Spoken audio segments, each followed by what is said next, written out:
Have you ever felt targeted in Overwatch? I mean, don't get me wrong, I understand that some targets are simply more enticing than others. A good player knows when to prioritize the carry, and as such, we have no shortage of reasons to be focused. Or, at least I would love to believe that's the case. Reasons for being hard focused span about as wide as the ocean, and I feel like all of us have been on the receiving end of a solo ult at least once. If you enjoy playing a character, then there will be somebody who absolutely hates your guts for doing so. It doesn't matter if all you do is vibing in your backline, the haters will find you and they won't stop until you eat dirt. And if you think that any of my teammates will do as much as glancing in my general direction while I'm getting spawn camped, then you and I must have been playing very different versions of Overwatch. But you know who does go out of their way to support me? Our sponsor for today, Surfshark VPN. Much like there are many arbitrary reasons to be hard focused in Overwatch, there are also such roadblocks on the internet. I mean, hey, I'm not here to tell you how to live your digital life, but let's just say that there's a lot of people out there interested in your data, and if you care about online privacy, having a VPN should definitely be something you consider. From industry-leading encryption, DNS leak protection, and a very strict no-logs policy, you can be certain that Surfshark VPN is a great fit for your security needs. And since the world is slowly opening up with worldwide travel once again becoming available, you don't want to be caught off guard on any shoddy airport Wi-Fi. Speaking of different places in the world, did you know that online streaming services like Netflix have completely different catalogs depending on where you live? Nothing sucks more than not being able to join your friends talking about that awesome new show just because it's not available in your country. So join the conversation and save some money while doing so. You can get 83% off your subscription and 3 extra months for free just by visiting my link in the description below and using promo code Terios. So what are you waiting for? Unlock a more secure and open internet for yourself today. Thanks a bunch to Surfshark VPN for sponsoring today's video, and now,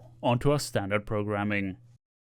Now, what makes today's episode special is that this wasn't just a hunch that made me feel like I was getting focused down. Being a support player is reason enough to end up on the chopping block, but getting actual confirmation that somebody was going out of their way to eliminate you is simply something else. And trust me, confirmation will come. I would soon come to regret my choice of hero, but not as much as I would regret that time of day at which I decided to play. That's right, my friends, like any sane, stable human being who values their sanity, I decided to queue up for competitive play in Overwatch at 2 in the morning. I would say that the most recent heatwave was the reason for my inability to sleep, but alas, if one wants to acquire the content, one must be willing to pay the price for it. And pay the price I would, because the red team had a hatred in their heart that they were keen to teach me about. But this won't be a round of competitive play without a Smurf doomfist one trick trying to break the world record for being the first one to be turned into pavement. It does amaze me that the entire team turned around to help the backline, but I guess that shows us that doomfist is not meant to spearhead a push. I sincerely wish that this was the only problem we had to deal with, but when I saw a Zarya bubbled monkey jump towards my team, I knew that we were on borrowed time. It was immediately apparent that the red team displayed a level of individual skill as well as team-wide coordination that made us pale by comparison. After having deleted our second DPS, Dave the Winston player jumped on my noggin without even having made visual contact. First the Discord orb follow-up, and now this? Clearly these guys were taking this match much more seriously than us. And here's my Doomfist proving that point yet again. I want to say that there was a valiant effort made to stop the red team from securing the first checkpoint, but really, their victory was quite unceremonious. Besides me sniping their Hanzo, there weren't a lot of eliminations to speak of, though my DPS were very eager to change that. As a matter of fact, regrouping appeared to be a foreign concept to them as my Tracer boldly tried to secure a pick. But one does not simply engage 1v6 and come out of it alive. A sleep dart would seal their fate once again and put us on the back foot.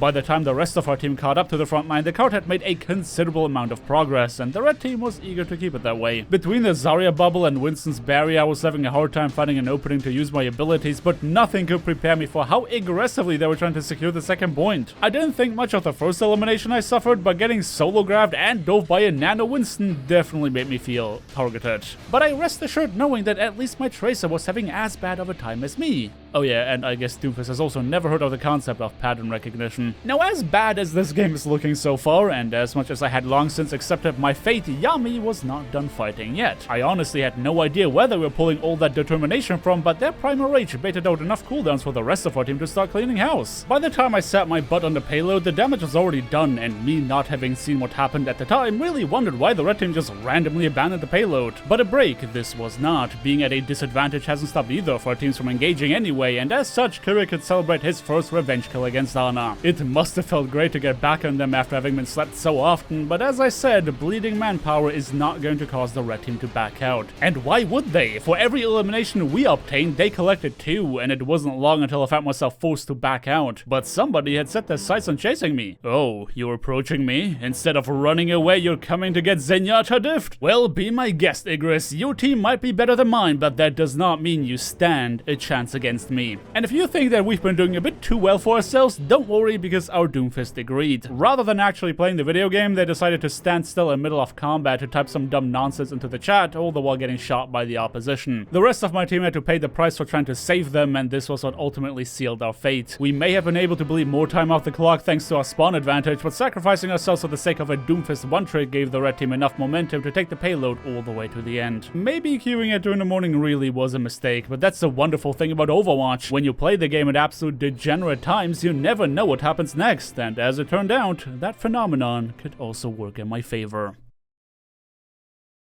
After such a striking defeat, you can be dang sure that I was not hopeful for a good outcome to this match, though there was something that stuck out as weird to me. I mean, a Winston prioritizing the diving of low mobility supports is not anything to write home about, but getting double solo ulted was something of a special case. Though when their Zenyatta arbitrarily tried to chase me down using Transcendence, I knew something was off. These guys were focusing me. I really don't know what I did to them to deserve that kind of treatment. I mean, heck, they were absolutely stomping us even without them going out of the way to take me out. But something told me that I should spend the first couple seconds of the next round in spawn. I was mentally prepared for the worst possible outcome at that point, but there was one good thing about having low expectations. Any positive turn of events is going to end up being a pleasant surprise. One such positive turn of events was the fact that Kirik not only sought to McCree, but they also made it their mission to keep the enemy Tracer at bay to protect our backline. I can guarantee that I was definitely in voice chat and my teammates were definitely not saying anything, but for some reason, we decided to play a bit more like a team. But it wasn't just a more cohesive approach to our team play that made the difference. Yami switching to Orisa was putting a big wrench in the red team's plan because suddenly they couldn't just freely dive whoever they wanted. Yami kept forcing them to waste cooldowns, which gave the rest of us a lot more space to breathe. Suddenly it wasn't all that easy for them to punish our Doomfist anymore because they had to invest resources prior to them engaging. And with Ana and I being able to do our jobs uninterrupted, we could also put in the extra legwork to keep Shreddies alive. But we weren't the only ones enjoying the fact that we don't get eliminated off cooldown. Kirik was determined to prove how versatile of a DPS they are, first playing the bodyguard for their supports before going on the offensive to give the red team a run for their money. But with our McCree occupied, somebody else had to make sure that our Ana did not get picked off. When I realized that they were getting hard scoped on by a Widowmaker while being dove by a Tracer, I decided to put my body on the line to keep them in the game. My valiant sacrifice would be rewarded with a first point cap, as well as the immediate annihilation of the enemy Widowmaker that took me out. Truly, if I didn't know any better, I would assume that I'm playing 2 completely separate quick play matches rather than a switching side competitive round. Our performance was completely unlike before, and I really couldn't tell you why that is. I mean, granted, Shreddies was feeding as hard as ever, just that now we could keep them alive while doing so. Needless to say that with my Ana on the card and me being on my way back from spawn, there was nobody who could save them now, though a pick on the enemy Baptiste may have been worth it. Losing a support can be devastating, so the best course of action for many flankers is trying to equalize that pick. Being a seasoned support player, of course I was aware of that. Perching up on high ground, I was waiting for them to try and go for my Ana. They had shown themselves capable of handling a Tracer as long as I provided orbs of Discord and Harmony, but eventually I wanted to get a bit more personal. Of course, there was more than one flanker to deal with now. The enemy team was running a Doomfist as well, but Junkertown is one of those maps that I played often enough to know what to expect. Sleepy Dog found themselves unable to confirm any eliminations in light of my Transcendence, allowing our push to continue without any casualties to boot. The red team was getting desperate. More ultimates would be used in an attempt to stop our advance, but all that paled in front of our overwhelming damage. Realizing there was a little they could achieve, Igris was trying very hard to take me out before inevitably biting the dust. But Dave too had his sights on me specifically, which as well would lead to his downfall. I really don't know why I was getting targeted as if I kicked their puppy, but that hyperfixation of theirs was definitely not doing them any favors. The rest of my team was putting on a stellar performance, and if I was on the red team, I'd worry about that first. Though granted, it was that turning of events that gave me the confidence to push up aggressively and join some of my comrades on high ground, something that would soon prove to be a mistake as I whiffed my shot on a low HP Doomfist. Them being double pocketed was a bit cringe, but alas, I should should definitely have known better. It was in part thanks to my feeding, as well as some hero swaps on the enemy team, that our glorious attack would finally come to an end. It was like we were playing Jenga and pulled the wrong piece. One mistake led to a whole lot of trouble and nobody wanted to pick up the pieces. As I returned from spawn, watching my teammates get chased down, I knew that I had to atone for my sins. I didn't let my Ana fall through the hands of that Tracer yet, and I was not about to start. Clearly, having gotten rolled by my superior intellect before, I had put the fear of God in their hearts as I watched them actively try to disengage me. But I only had so much time to play with them before I decided that my services would best be used elsewhere. Of course, my teammates had no idea that their Tracer was still alive, surprising Shreddy's mere moments after leaving the spawn. Ana and I were left once again to stop the spawn camp, but rather than trying to regroup, we figured that engaging even harder was the only way to win this game. And with a nano-boosted whole hog bulldozing our way forward, we had not only the surprise factor on our side, but also the brute force necessary to make a dent in that double barrier composition of theirs. Which, by the way, if you run double barrier in your games, you're cringe and I don't like you. Many Q buttons will be pressed in retaliation, but this was our game for the taking. Transcendence will keep my teammates in the game, and I figured if these guys are so keen on killing me, then they can come and get me. But to understand how much of an impact that play made, we need to rewind. Because as soon as that fight broke out, Kirik decided to go on the flank. A flank that, thanks to Blizzard's broken audio, would go completely unnoticed for way longer than it had any right to. I mean, seriously, considering how much coordination these guys had put on display during the first round, it was mind-boggling how seemingly no one called out the fact that Kirik was farming eliminations completely uninterrupted. And when the time came that I yeeted myself into the backline, their entire lineup was already ground into a pace, with their tanks being none the wiser. I mean, granted, Junkertown is just 2 CP on wheels, meaning we still had to eliminate them 5 times over on the final stretch to claim victory. But the fact that a seemingly dysfunctional team managed to get this far in the first place was a miracle. And the truly miraculous thing about this was that we didn't only take the card all the way to the end, we did so with an even better time bank than the red team. This was anyone's game at this point, but maybe I could continue to make use of the fact that the enemy team really wanted to take me out.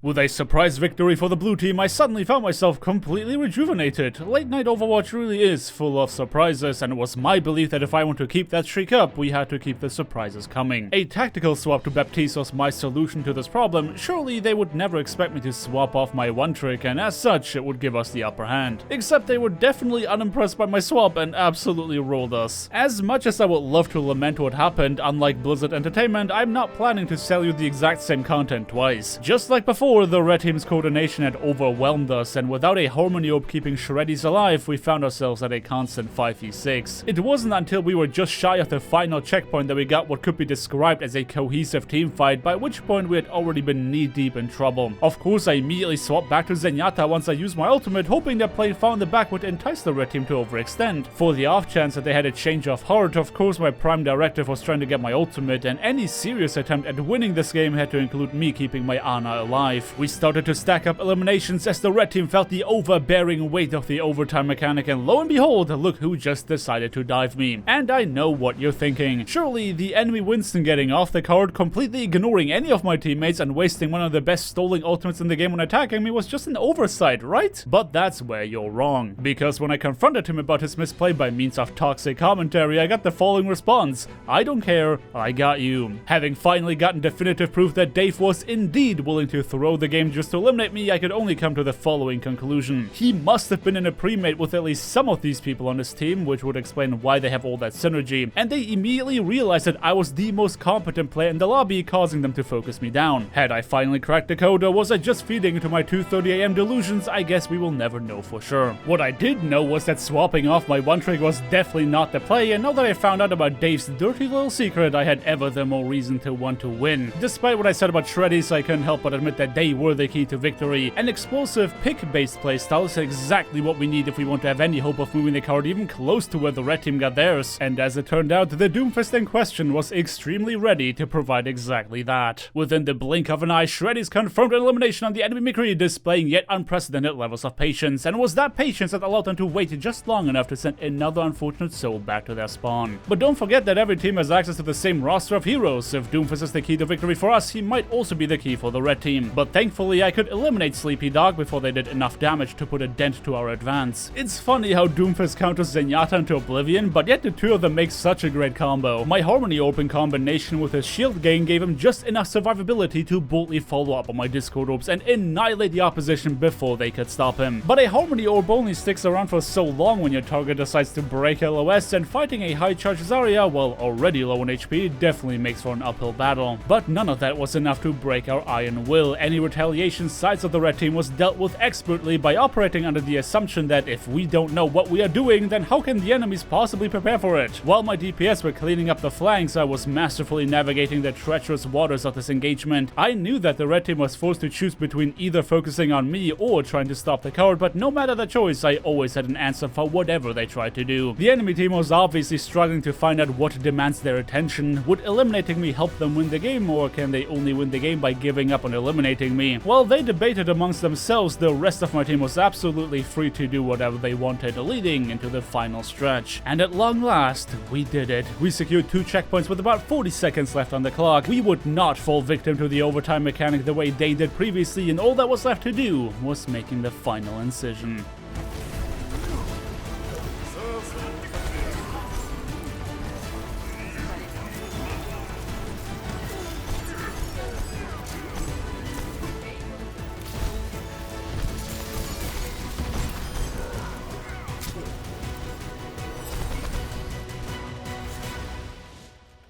And this was it. A good player does not demand a pocket, but a good teammate knows to make the rest of their team shine. Ultimately, the key to victory was not to do more damage or get more kills, but to make it so my feeding teammates were just a little more difficult to punish. I never ended up finding out why Dave and friends were so keen on focusing me. Maybe it was my hero of choice, maybe they were just having a laugh, or maybe it was a late night brain affecting them more than is healthy. But my suffering would come to an end at 2:34 AM, after which I was happy to go to bed.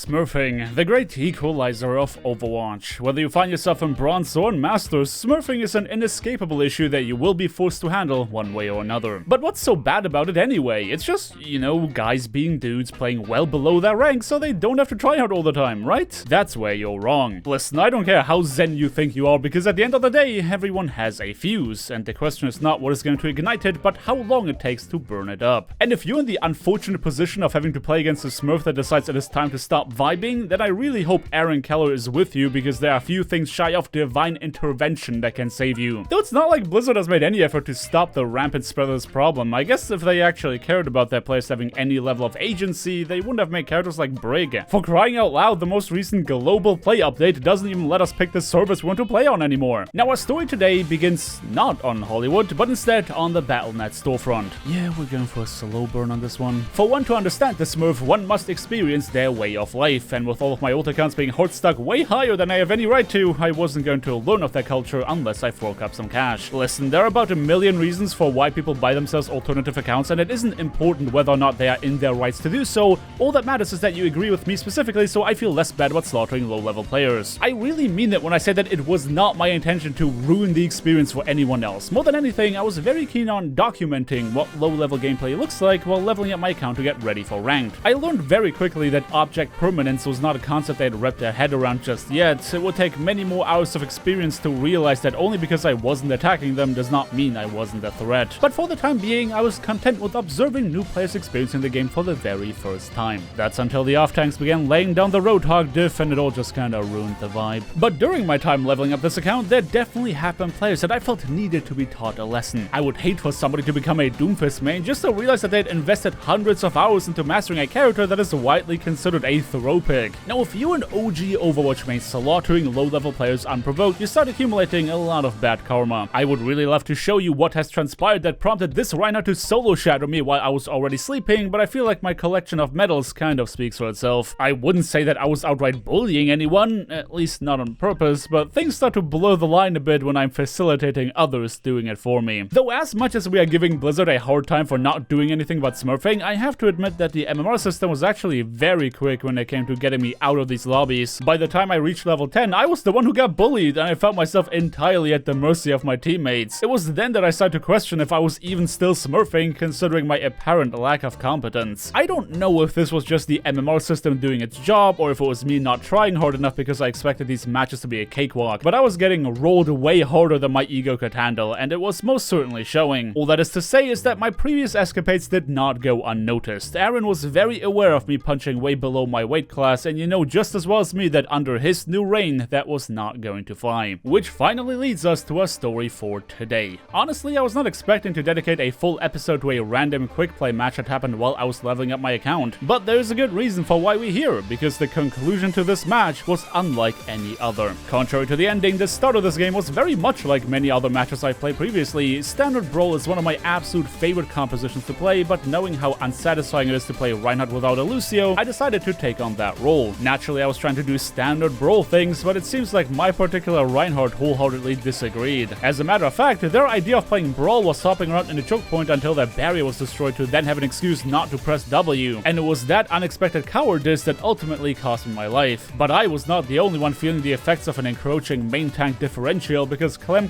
on Tracer also had absolutely no chance to get anything done as long as our tanks refused to get on the point. But hey, new players are players too, and I'm sure that my Reinhardt is going to learn as the match progresses that capturing the objective is ultimately the goal of the game. And I mean, it's not like I was making an effort to put on my carry pants, so who am I to complain, right? Well, fast forward a bit, different engagement, same problem. My Baptiste tried to place the ultimate as far as they could given the space they had to work in, but Kuneho, the pacifist Reinhardt, kept just jumping in the choke point until my amped speed boost accidentally propelled them towards the point. It was very apparent that we didn't make great decisions under pressure, because a coalescence alone was enough to leave us in shambles and as such send us back to the spawn room. Unlike having to go forward, Kuneho was very ready to retreat in a moment's notice, so I decided to speed them back to safety as a sign of good faith. But unfortunately, our next engagement didn't fare any better. Losing our Echo before even getting to the choke point was demoralizing, but the bigger problem, once again, was our tank line. I started to realize that Kuneho was terrified of the idea of having less than 98% HP. Every time they took a fistful of lead, they seemed to want to go back to spawn, and well, they did, one way or another. That situation started to heavily weigh on my mind. Our tank's inability to do their job had inadvertently caused me to not be able to play the game. The fuse was lit, my friends, and it wasn't in response to the enemy team, it was because of my own. The defenders were utterly unimpressed with any and all attempts we made to try and fight them to the point where a graviton search appeared to be more of a minor inconvenience than a game-changing ultimate. But then,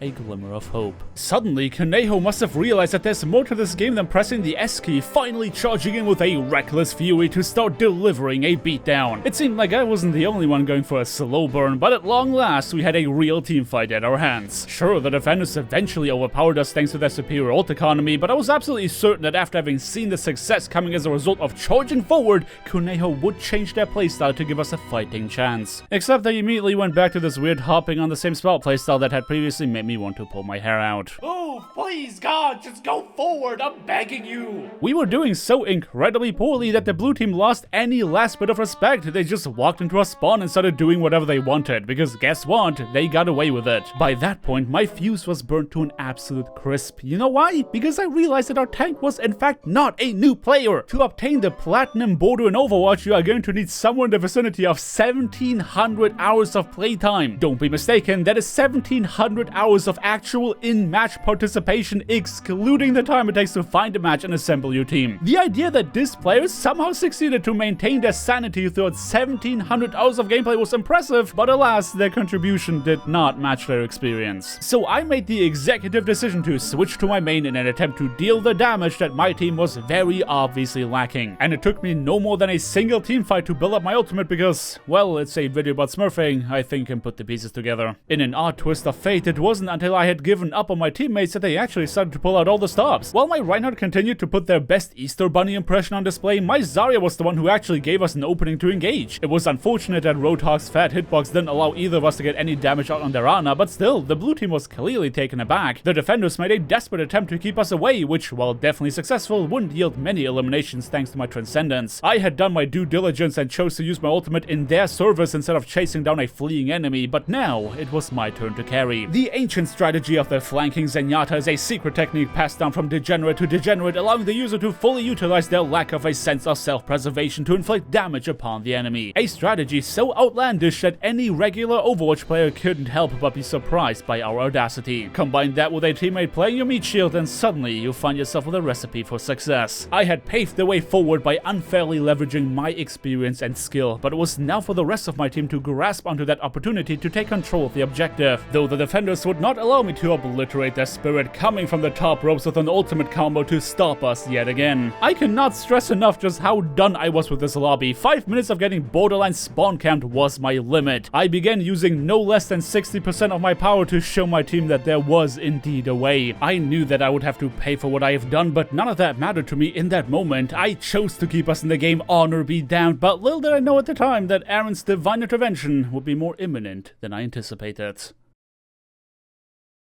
Now, I promise to you that this whole process of bailing out my team was not a conscious effort of trying to ruin the game. As a matter of fact, you can clearly see that once my teammates had finally gotten on the point, I was taking a chill pill to not actually do all the work for them. Now, that doesn't change the fact that the defenders realized that my contribution was disproportionate relative to the rest of my team, but alas, they couldn't stop me. While my own enrage phase was definitely over, capturing the first point after having seen little more than our spawn room seemingly reinvigorated the rest of my team. We had plenty of ultimates to spare and every intention to return what the defenders had done to us. Even without me leading the charge, I had shown them the light so that now I could sit back, relax, and occasionally Discord obey Roadhog. But I underestimated how much my contribution mattered to my team's success. I figured that sweating to get us the first point was going to be good enough, but once we had depleted our ultimate bank, things were looking a bit scrappy. In moments like these where I am in the line of fire and taking heavy damage, it isn't unusual for me to pop my ultimate to keep myself and by proxy the rest of my team alive. But I was not taking the enemy team seriously and, well, I paid for it. Without my transcendence to stabilize a health boost and without my Discord pressuring the defenders, there was nothing stopping them from getting their revenge. It was back to the drawing board for us, and while you might assume that I would immediately go haywire again to capture the second point,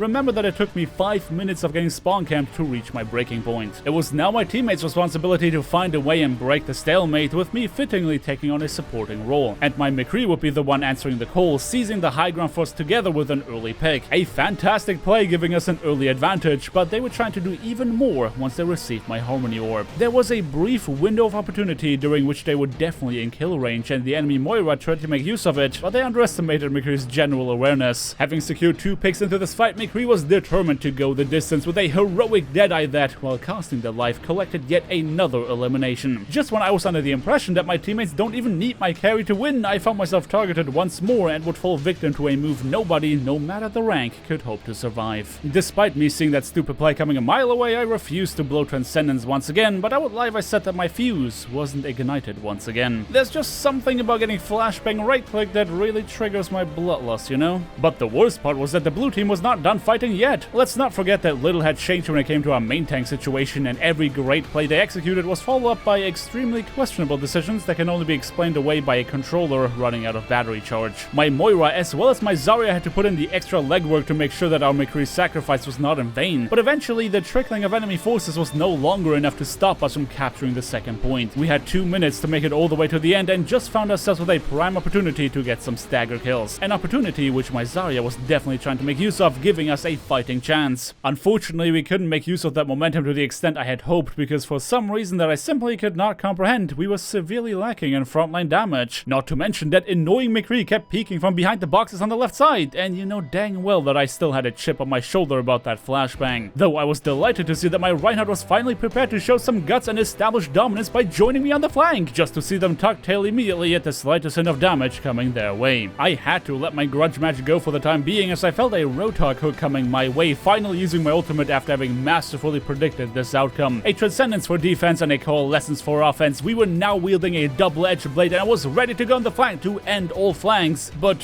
what am I doing? Did I decide to throw the game because we were doing too well? Had the guilt of stomping low MMR players finally caught up to me? Well, my friends, I told you that Aaron was watching and he decided to throw a wrench into my plan. Looking back at the live recording of this match rather than the replay system, you will see that things played out a bit differently on my end. My internet being inconsistent at best was not anything new, but I had never once just been ejected from a match out of nowhere without even a hint of lag to prepare me for what is to come. As you can see, this is not just a standard disconnect, because usually a disconnect would toss me back to the login screen and not the lobby. I could only conclude that somebody at Blizzard had made the executive decision decision to manually kick me from the match as punishment for overstepping my boundaries, and I choose to believe that this somebody was Aaron Keller himself. By the time the game allowed me to reconnect, the match was seconds away from being over, and if you've been paying any attention, you'll know who took the victory in light of my departure. Karma does exist after all, my friends, and from now on, I will think twice before deciding to unfairly leverage my experience.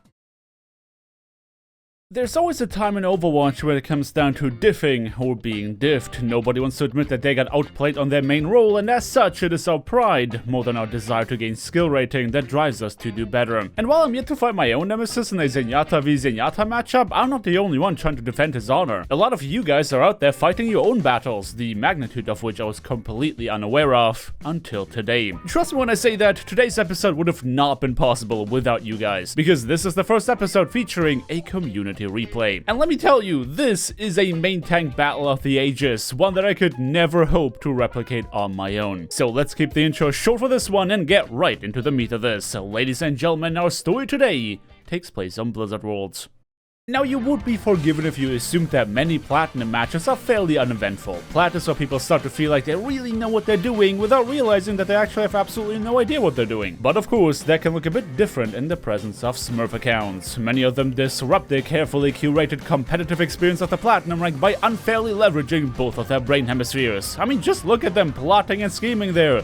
Plots and schemes. Our protagonist for today, Weeaboo69420, was going to learn the hard way that they can't just get by being a rectangle man. And little did they know that this match was going to be their greatest challenge yet. Though the entry fight leading into this match would not suggest as much, a fairly standard choke point hold while featuring more stunts than is comfortable for a main tank allowed our hero to meet the enemy Reinhardt on even ground. It was comforting to know that each team was ready to support their respective tanks with every cooldown they had, but while the choke point fight was being held in fairly standard fashion, it was a very non-standard play that would give the defenders the edge. Flying in from the top ropes, Doomfist immediately deleted the opposing Ana with little retaliation. That same Doomfist may have overstayed their welcome eventually, but the damage was already done, allowing Weeaboo69420 to sigh in relief. So far, our hero was holding their own, but seeing as how both teams are supporting their tanks equally, it was only a matter of time that their performance would be tested. Naturally, Super Looper was not going to take that lying down. It is apparent in the way they are moving that they know a thing or two about how to play Reinhardt, but when they suffered from a shatter against a genuine Platinum player, I can only imagine how thin their patience must have grown. But not everyone on the attacking team was struck, allowing their Reaper to go for a trade while their McCree's flashbang stopped our hero from following up on their shatter. Momentum was beginning to build up for the attacking team, and when Super Looper noticed a tactical error sides of the defenders, they figured it was about time to press the advantage. It didn't take long for the attacking Reaper to return to the front line, and they were already doing a good job pressuring the defenders, but eventually Super Looper came in with a supporting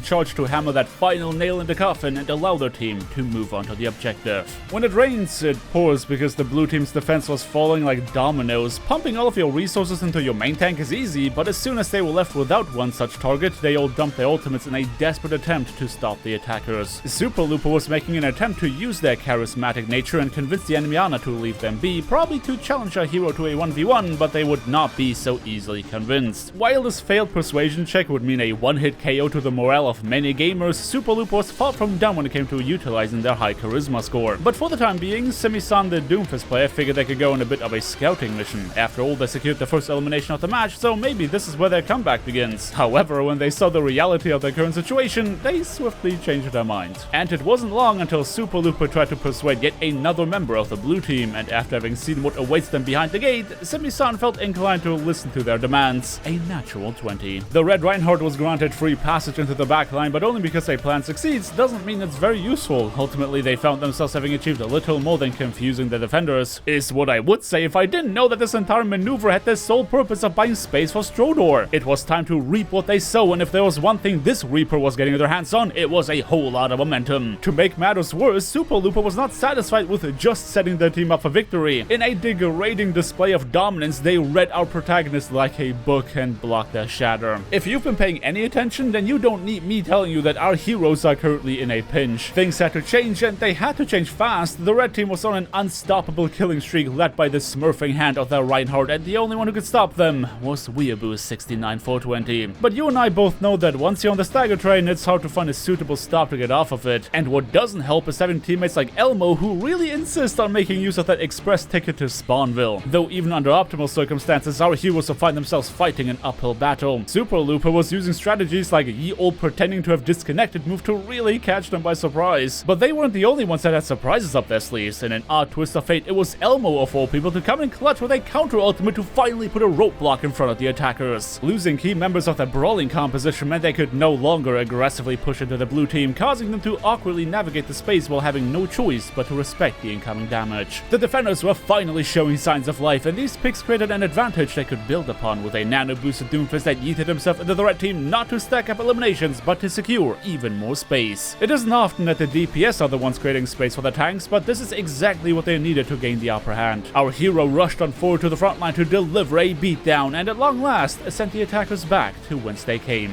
One thing a lot of Overwatch players don't think about is the morale factor. After having been grounded to a pace for 2 points straight, winning in such convincing fashion was of utmost importance to keep spirits high. And it definitely worked, though maybe it worked a bit too well. Having been the linchpin that got this whole turnaround started, Helmo figured he could go and continue to build on his momentum, but Platane was catching up to him, and rather than taking the L, he decided to chase down the enemy, much to his team's detriment. Everything the blue team worked so hard to achieve was absolutely annihilated, and that in mere moments. The speed and ferocity of a brawl composition is not to be underestimated. All it takes is a decisive leader to make the right calls at the right time, and suddenly you find yourself amidst an avalanche that cannot be stopped. Our hero was making a valiant effort to turn things back around, but their desperation was more than apparent. Super Looper was getting into their head, and when one gets outplayed to such a decisive degree, one cannot help but start to doubt themselves. With their team in shambles and their morale at rock bottom, there was no way the blue team could stage a cohesive attempt at recontesting. Everyone desperately threw themselves at the objective to try and delay the inevitable, but it wouldn't take long for the attackers to overpower them. There was nothing left for our heroes to do but accept their fate, reconvene, and find a countermeasure, though there is no telling if a tank gap as obvious as that can ultimately be overcome. Actions are always louder than numbers. Even if you didn't believe me initially, I think you can understand now why I was so quick to call Super Looper a Smurf. There was absolutely no way they were a genuine Platinum player the way they were outplaying Weeb in such unceremonious fashion. And unfortunately for our heroes, the nightmare was far from over. Super Looper had many more tricks up their sleeves, none of which are typical for this rank. You can see the damage that the previous round did. Everyone on the blue team was extra cautious of more nonsense coming their way right out of spawn, but their enemy was not what they expected them. After having made sure that Super Looper was not behind the spawn, Simi-san carelessly walked past the choke point to find himself unjustifiably surprised. Sure, the red Reinhardt was taking a bit more of an explosive approach, but it was essentially the same defense lineup they chose the first time around. Either way, a couple of very delayed reactions later, they succeeded in eliminating the Reinhardt, but suddenly found themselves bomb rushed. The red team's use of cooldowns was not bad at all for this rank, though it was obvious that they expected that to be enough to win the fight. When our heroes had proven to be more resilient than that, it appeared as though the defenders were lacking direction in light of their Reinhardt's disappearance. Weeaboo 69420 on the other hand was still alive and kicking, guiding their team towards the high ground to initiate their first attempt at assaulting the objective. But a decisive team they were not. They had the enemy team's respect, but not the confidence to claim the space that rightfully belonged to them. And when Super Loop had returned to the front line, you could immediately tell that the blue team began second-guessing themselves. That made them easy prey for their smurfing opposition. The red Reinhardt continued trying to intimidate the attackers, and while it was commendable that we succeeded in countercharging, all it took was them dropping their barrier for just a second to allow the red team to bulldoze them back to spawn. And of course things had to get even worse because their Ana ended up staggered. But Looper wouldn't be super if they didn't immediately proceed to try and set up a new defense. Of course, their definition of what constituted as such might be a bit different than that of the average Platinum player, but only time would tell if they could continue to wrap our heroes around their finger. And well, what can I say? Another successful charisma check later, even Weeaboo 69420 would find themselves to be charmed. Though as we all know, hostile actions to break the charmed condition, and the blue team immediately began dogpiling onto Super Looper. But little did Weeb know that they were playing right into their hands. The remaining defenders were fully prepared to keep their tank alive, and of course, they also saw that shadow coming a mile away. Their brawling strategy was in full effect, and what does every sensible Overwatch player do when they are decisively winning? That's right, BMing the enemy. There was no shortcut, no easy way to overcome the challenge in front of them. Any advantage they succeeded to build upon was ultimately crushed along with their spines. It was a sobering realization, but our heroes could not just continue to react to Super Looper's nonsense. The only way to win was to meet them on even ground.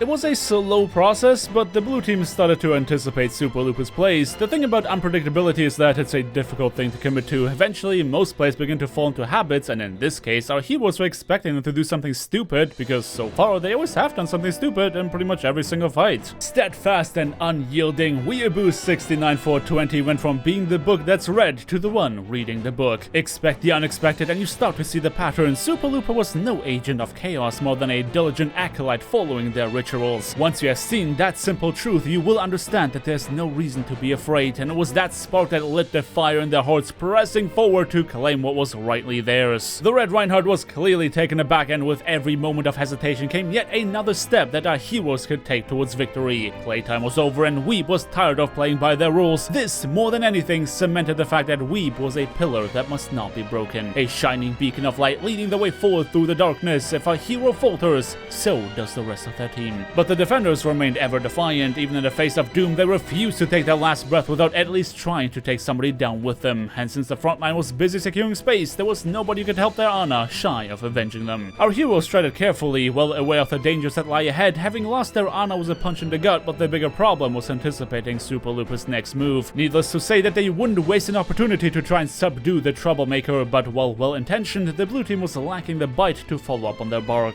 Of course, Super Looper sniffed that out immediately, and before you could say, oh crap, here we go again, they were right back to their nonsense. Valiant of a fighter as they might be, Weeaboo 69420 would gain no respect from their Reinhardt counterpart. As much as these fights are decided on the back of tank play, defeating a Smurf is and always will be a team effort. The entirety of their lineup would have to pull all the stops to not only support Weeb, but also stop Looper from getting away with murder. When the main tanks clashed on the court once again, our hero was proving that they are worthy of their team's support, predicting the charge and countering it in a heartbeat. A sleep dart would extend the stun, and Weeb saw an opportunity ripe for the taking. The follow-up shadow gave them a chance to deal some real damage, but the enemy DPS used their follow-up to dive into the backline. Twisted, the Moira player, refused to let their Reinhardt lose this battle, popping the ultimate to keep their team alive while continuing to pressure the opposition. But Looper was not to be underestimated. Even while on the brink of death, they were fully capable of delivering a beatdown, and with both of their supports still alive, there was nothing stopping them from doing so. Just when it seemed like this fight was over for good, Ana came back from spawn with a 2 for the price of 1 combo, saving Weep with a sleep dart while handing them an Uno reverse card in the form of a nano boost. This was it, the solution they were seeking for this entire time. It was so obvious. Super Looper excelled at weird strategies, the nature of which the blue team started to get used to, but more than anything, their best chance to win was by forcing them into a standard tank duel. Don't get me wrong, Looper was no slouch when it came to holding their own, but as long as the blue team sticks together to force them into a standard encounter, their chance of success was exponentially greater than just reacting to their nonsense. With that strategy in mind, our heroes managed to start gaining ground. There was confidence in their play and determination in their hearts. The fights were not always pretty, but they found a way to come out on top. Weeaboo 69420 must have been in their element, anticipating plays and answering swiftly as well as decisively to lead their team to victory. They paved the way forward, now all they had to do was go the distance. But there was one last hurdle to overcome. Super Loop had been sneaking about in the shadows, and while burly tanks are not known for stealth, yet another successful charisma check sides of the Crusader would go in their favor. They had convinced the blue team that they weren't a threat to worry about, and as you can imagine by now, there was no opportunity wasted for this Smurf to take advantage of any moment of weakness. Now believe it or not, but this is what ultimately sealed our hero's fate. While Super Looper could respawn and join the fight immediately, the blue team lacking protective barriers as well as a potential graviton surge meant there was no way for them to defuse the red team's defense before they could start dumping their ultimate bank. Weeaboo 69420 and friends did not manage to deliver the payload, and as such, victory would go to the red team.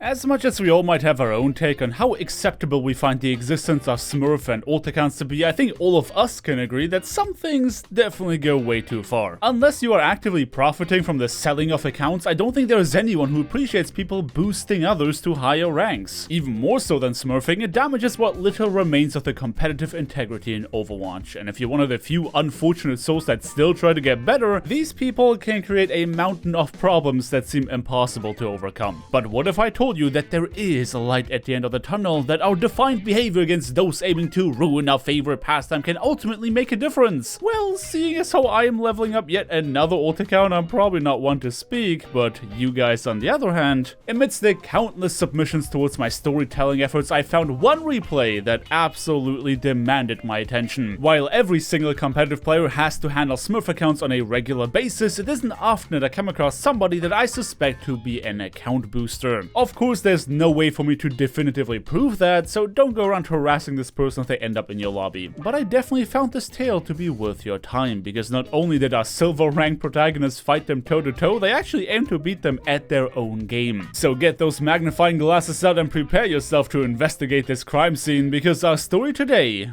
takes place on Dorado. Now, Dorado is one of those maps that I would definitely hate to have to fight a Smurf on. The high ground lends itself to mercy-pocketed hit scans, it is a nightmare for low-mobility heroes to try to contest, and the final point is so horrendously designed it makes 2CP feel like a godsend. Our hero for today, Spaghetti?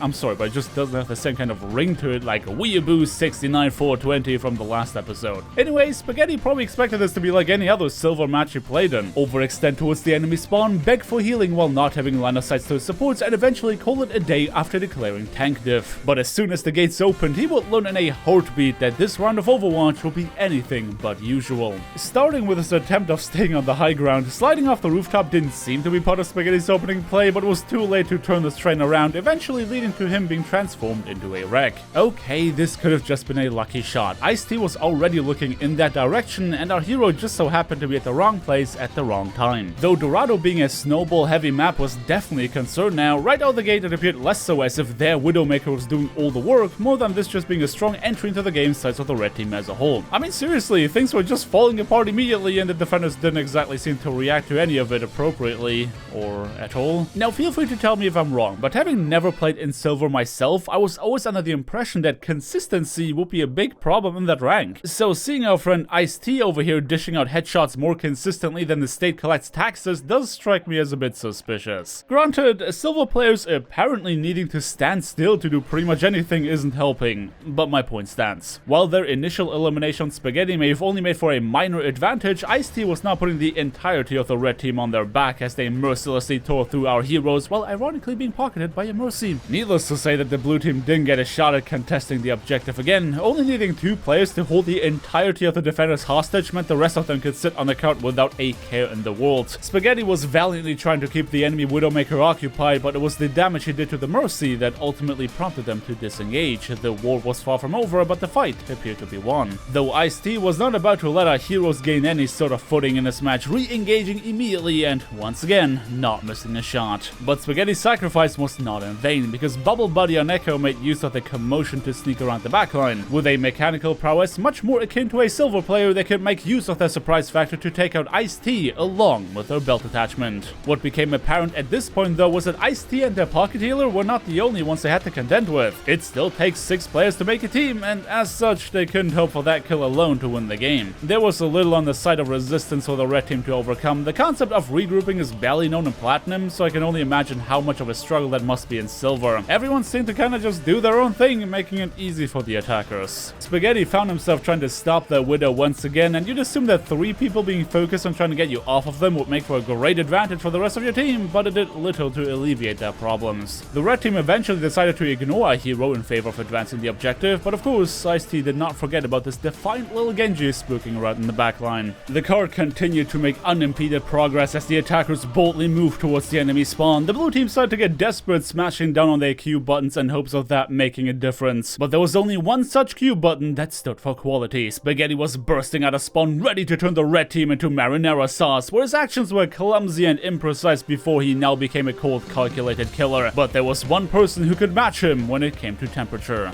Ice-T. Thankfully for our heroes, Dorado heavily favors the defenders on the last point. 2CP on wheels was striking once again, and with Spaghetti having eliminated most of the attacking forces, the remaining players had no choice but to disengage. Sometimes it isn't an individual player that does a smurf in more than the map design itself. Ice-T was going to have a hard time keeping up that carry performance when killing half the enemy team wasn't good enough anymore. Having to eliminate them twice over, now that is a challenge. Spaghetti, on the other hand, found an opportunity to shine. If Genji is not good enough to counter them, then maybe meeting them on even ground could. Our hero made use of the opportunity to pick off stationary targets off on the flank, while their Hammond was making it difficult for Ice-T to line up a shot. The attackers were in shambles. What appeared to be a team diff at first was now revealed to completely rely on the space created by the Widowmaker. Lord knows if the red team succeeded in taking the card all the way with 5 minutes in the bag that this match would be over. But as much as Spaghetti was putting the flashy moves on display, this was a team effort. Once the map finally forced them to regroup, they managed to put up a solid defense, and more than relying on a single player to pop off, they used each other's plays to do well themselves. But playing well is always relative to the rank. Of course, the blue team's defense was full of holes, allowing the attackers to find an opening to try and get themselves back into the game. Having narrowly survived, it was now Bubble Buddy's turn to replace their main tank, which happened just turned into sheet metal. Thankfully, Echo was absolutely busted, meaning the attackers had no choice but to respect them. Though their natural instinct to use their superior speed and disengage was definitely a smart one. If you can't kill them, at least don't feed them while you wait for the timer to run out. But time was a luxury the red team didn't have. They needed to get kills and get them fast, because heroes like Hammond are amazing at abusing the spawn advantage. A minefield that I assume was meant for the Widow had entrapped one of their supports without an option to escape. Surprisingly enough, this Mercy did not follow Faye's example and showed restraint not to jump into the explosives. Kaliel eventually found an opportunity to escape, but too little too late meant that Echo could pick up another easy elimination. Things were looking good for our heroes in more than one way. Not only did they succeed in stopping the red team's momentum, but the confidence that the enemies had in their Widowmaker also seemed to begin to crumble, with them devoting less and less resources to keep them alive. Everyone on the attacking team seemed to adopt a fine, I'll do it myself attitude, but only time will tell if that ends up being a good or a bad thing. For the time being, Spaghetti was beginning to take very, dare I say, interesting angles for Widowmaker on last point Dorado. The enemy team was clearly taken by surprise, but our protagonist had a hard time making use of it, as that aforementioned silver rank inconsistency was hampering his performance. But it's not like a few whiffed shots ever stopped the DPS from demanding more space than they can make use of, prompting Spaghetti to get up close and personal on this long-range hero, and to my surprise, it worked. Ice-T was immediately granted a resurrection to stop our hero in his tracks, and where I would assume that this is of minor importance in regards to the general losses the red team's lineup had sustained, they actually decided to stay in the fight. To make up their lack in numbers, the red team began aggressively emptying their ultimate bank to continue their assault, and I mean, I don't even know how to narrate this. Somehow the blue team ended up on the back foot, despite them answering with even more ultimates, as well as having the spawn advantage on their side. Their plays just somehow ended up far less impactful, and as such, the attackers could tear away at their forces. Now, I'm not gonna pretend like Ice-T was not making their impact known. They further cemented my suspicion of them punching way below their weight class, seeing as how they are the only one in this lobby to consistently do well on their role, which makes it ever the more commendable that the fairly inconsistent Spaghetti was meeting them on even ground. But it is, as I said before, Overwatch is a team game, and once the attackers start to rely on Ice-T's performance, their impact became even greater. The trickling of defending forces was eventually stopped, as they had to allocate too many resources to stopping the hitscan menace. But barely 40 seconds on the clock meant that this was anyone's game to take. So long that the blue team can keep their heads up high, they had every chance to win this match.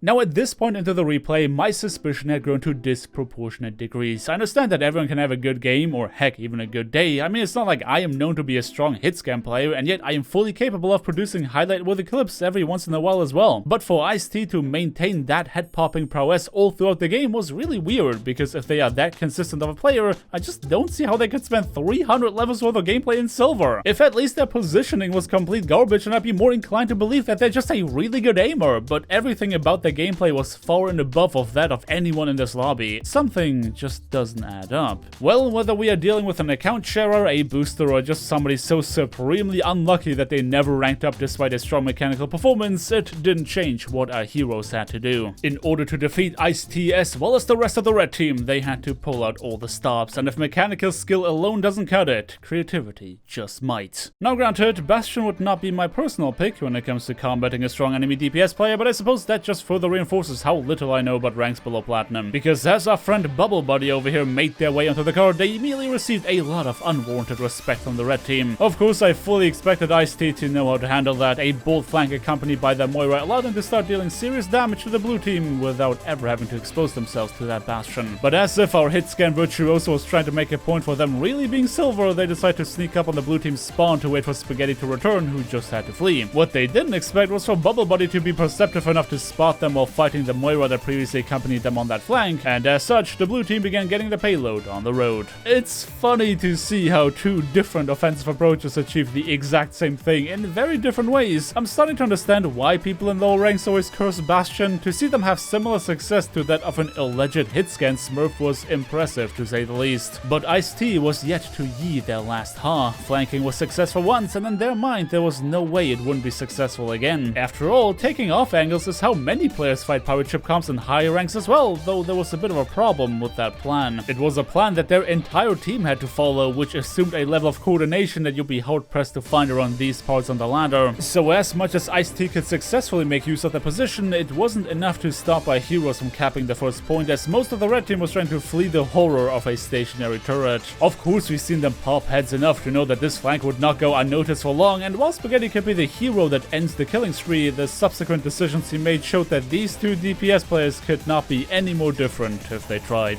But I can't knock the means without acknowledging the results. Sure, Spaghetti was giving off very strong silver vibes in the way they were playing, but let's not forget that McCree is currently busted for a reason. It may not have been graceful, but whatever they did ended up working really well for the blue team. However, where the map design was assisting them on defense, it would now come to punish them on offense. Don't forget what I said about hitscan Smurfs and high ground. Unlike the average silver player, Ice-T understood the importance of towering over the opposition, and with a level of aim to match that positioning, they could dismantle a hero's pirate ship. And as if that wasn't bad enough, the red Reinhardt decided to wash away any last chance for success sides of the blue team with a tidal wave. The shadow would ensure that their DPS could continue popping heads like fish in a barrel, but those who found shelter from the storm of bullets would find a fate even worse than that. You can always say GG go next on a failed engagement, but when your tanks are wasting big ultimates in sheer panic, then that paints a bad picture for the fights to come. The red team's, or Ice-T's, superior understanding of Dorado as a map meant that there was no chance for our heroes to mimic the snowball that their enemies achieved the first time around. This was a very simple equation with a very simple solution, but once again, things that are simple elsewhere on the ladder are not quite so easy in lower ranks. But hey, the blue team found a way to come to the same result via different means before, and if there was one player determined to stop Ice-T, it was our hero Spaghetti, that same one that now decided to go on the flank. And the idea wasn't bad. High ground does not discriminate between attacking and defending teams, so if the blue team can set up shop up there, chances are that he could have the same kind of impact as the red one. But timing was everything. If Ice-T was to notice our hero, then he'd have an easy time out-aiming him, and as such, Spaghetti slowly and carefully snuck up his way behind them until he found an opening to pop out of the woodworks and start chopping down the opposition. Unfortunately, that whole operation took a very long time to execute, and while Spaghetti was sneaking up on high, the rest of his team was getting stomped into the ground. To make matters worse, Spaghetti couldn't even have helped them if he tried, because unlike Ice-T, he was not able to rain down death from above in the same fashion. And for the final nail in the coffin, the red McCree came back from spawn to reclaim their high ground in an instant. To put it lightly, things were not looking good for our heroes.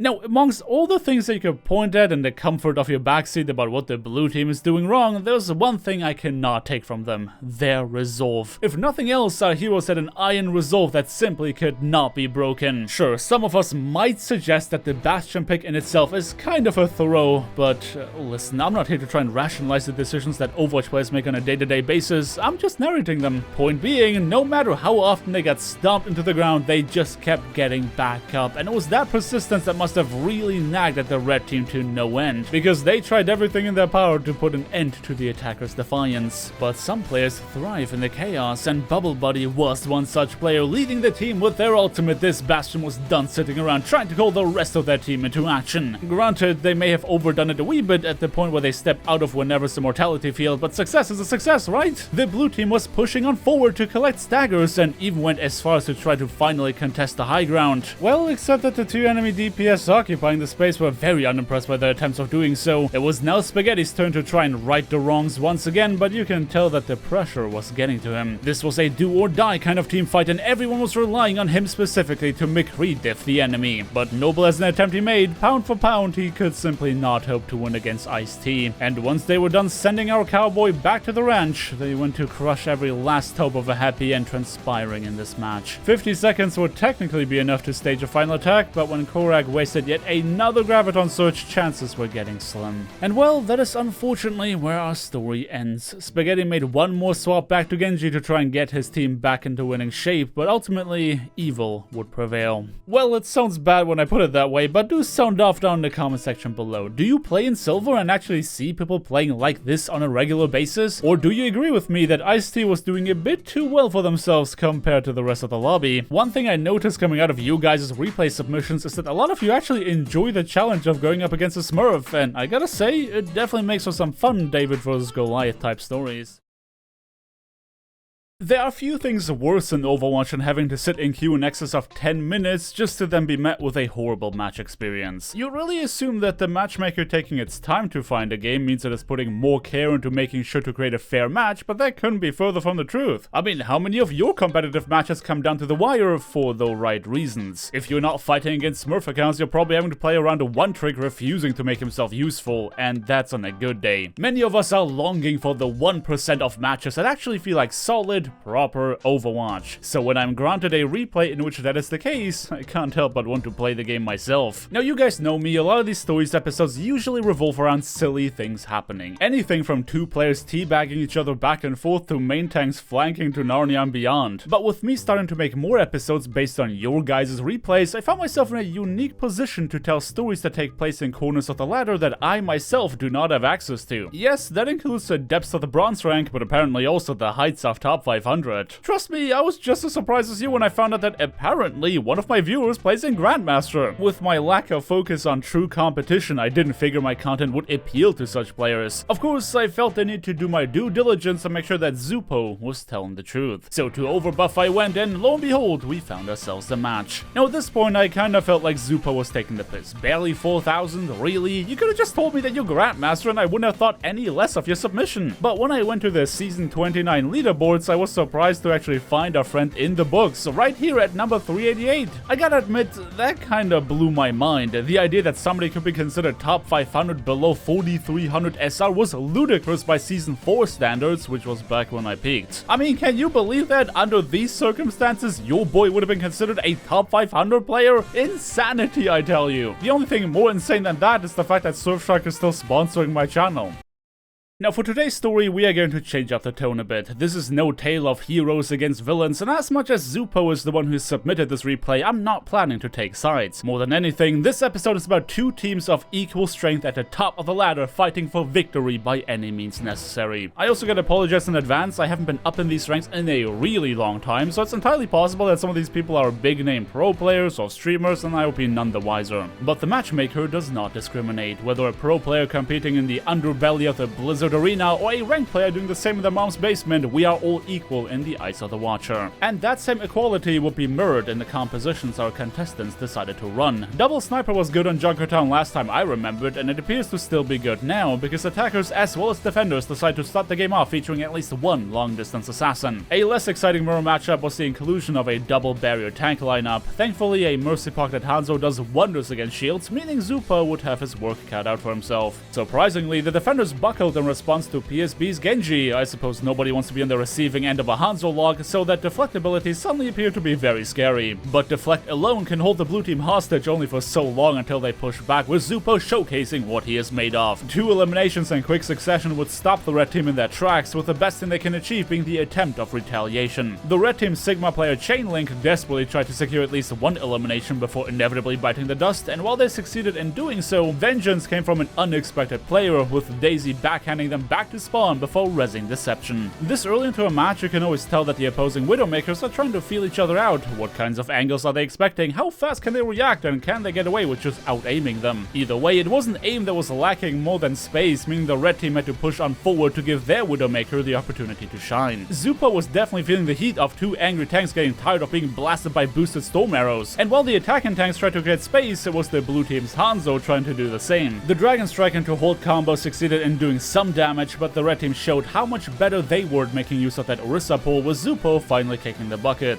Chainlink took advantage of the fact that there was no DPS to scare them into submission to begin establishing the Sigma differential. Of course, the blue Sigma could still count on their Ana's help, but Chainlink was not shy to use their Gravitic Flux in response to that ultimate to really make sure that a comeback would be impossible. And that it definitely was. A decisive strike leading to victory for the attackers allowed them to capture the first checkpoint in no more than 2 teamfights. So far, the tank-reliant performance of the red team was beating the DPS prowess of the blue team, but only time can tell if that continues to hold true. For the time being, the defenders seem to have a hard time agreeing to a cohesive playstyle at all, and only Bongo barely allowed him to take advantage of the damage amplification, while the Sigma made it their job to single-handedly contest the enemy Widowmaker. Yuzu remained rather unimpressed as Kashi's Gravitic Flux was met by a Transcendence, leading to their entire lineup remaining unharmed. But the same cannot be said for the blue team, as Chainlink made their way onto the flank to really start messing with them on high ground. That led to the blue team getting systematically dismantled. No amount of single-player carry performance was enough to stop the attackers, as they displayed sheer dominance in both individual impact as well as team play. And the show was far from over, because while Yuzu's presence had been of minor consequence up until this point, they started to warm up on that Widowmaker pick, which really just made the whole situation even worse for the defenders. But as if losing 1 DPS was not bad enough, their second one got caught out shortly after Yuzu domed Zupo. Chainlink tried to keep the ball moving by immediately following up with a Gravitic Flux, but a well-timed accretion stun from the opposing Sigma stopped them before they could annihilate them for good. But that doesn't mean they weren't in trouble. Surviving now does not mean surviving indefinitely, and while the defenders were clinging onto the lies, the card continued to make completely unimpeded progress. To put it in the vernacular of the youngins, the blue team was getting rolled and smoked my doggies. I mean, seriously, imagine literally getting pushed into a corner with a choice between staying there and taking damage or leaving and then taking even more damage. It is that overwhelming advantage that makes Chainlink's decision to push into the defenders so questionable. Rather than actually smoking out the opposition, they gave the defenders a chance to eliminate them. And with 1 out of 2 barriers gone, suddenly the blue team found themselves with a glimmer of hope. And who better to take that glimmer and turn it into a shining beacon than Zupo and Genji. Without their Sigma denying his damage, he could punish the red team for every wrong step they took. It was easy pickings from here on out. One mistake exploded was turned into an avalanche that allowed the blue team to stop the card just shy of the final point. Of course, a single victorious team fight a strong team doesn't make. The defenders had to continue that performance and frankly enhance it, because if you believe that a team of Grandmasters was beaten on the back of one fight, then you'd be gravely mistaken. Yuzu in particular was itching to be in the spotlight. Every passing minute in this match just made them even more deadly, and if you're brazen enough to do as much as jumping at the wrong time, they are definitely out to punish you for it. The red team was definitely turning up the heat, and it's not like the blue team wasn't playing well, it's just that when the margin is so small, any single cooldown can make the difference, especially with super powerful ones like Immortality Field cheesing you out of a kill just to then have you end up on the chopping block instead. Both Sigmas had to learn that ultimates are not surefire ways of winning fights in this rank, shy of stacking them up to high heavens. Attackers as well as defenders did well in combining their cooldowns to create tangible advantages, and as such, it was really hard to tell who was on the winning side at any point in time. As a matter of fact, PSB, now having swapped to McCree, was seemingly putting themselves in a very obviously bad position to get ganked. Obviously, the defenders tried to exploit that mistake, but suddenly the red team Uno reverse coded them into not only saving their McCree, but turning it into a widescreen TV powered ambush. The blue team did well trying to counter it with their own amplification matrix, but at that point their defensive cooldowns were already exhausted, allowing the attackers to gain the upper hand. Daisy had since swapped to Zenyatta in hopes of adding more damage to fight the enemy team's double barrier composition, but with all their teammates falling around them, they were in a very tight spot. The card had almost reached the final checkpoint and nobody was there to stall it, meaning Daisy was left with no choice but to blow Transcendence on themselves just to buy some time for the team to come back. And they did eventually come back, though they couldn't hope to win on the back of another mistake sides of the red team. Ultimates were dropped on the battlefield, bullets were whizzing past their heads, someone left with a choice between taking out the Bongo or contesting the Widowmaker. Zupo felt the need to focus what he was meant to counter, but alas, to no avail. Between PSB holding their Deadeye and Yuzu holding down right click, there was no way for the defenders to keep their stalling attempts alive. The red team succeeded in capturing the final objective with obvious superiority, leaving Zupo and his comrades to pick up the pieces. But the whole is more than the sum of its parts, and there were definitely signs of life coming from the blue team, so I hope you got your favorite snacks in arm's reach, my friends, because this game is far from over.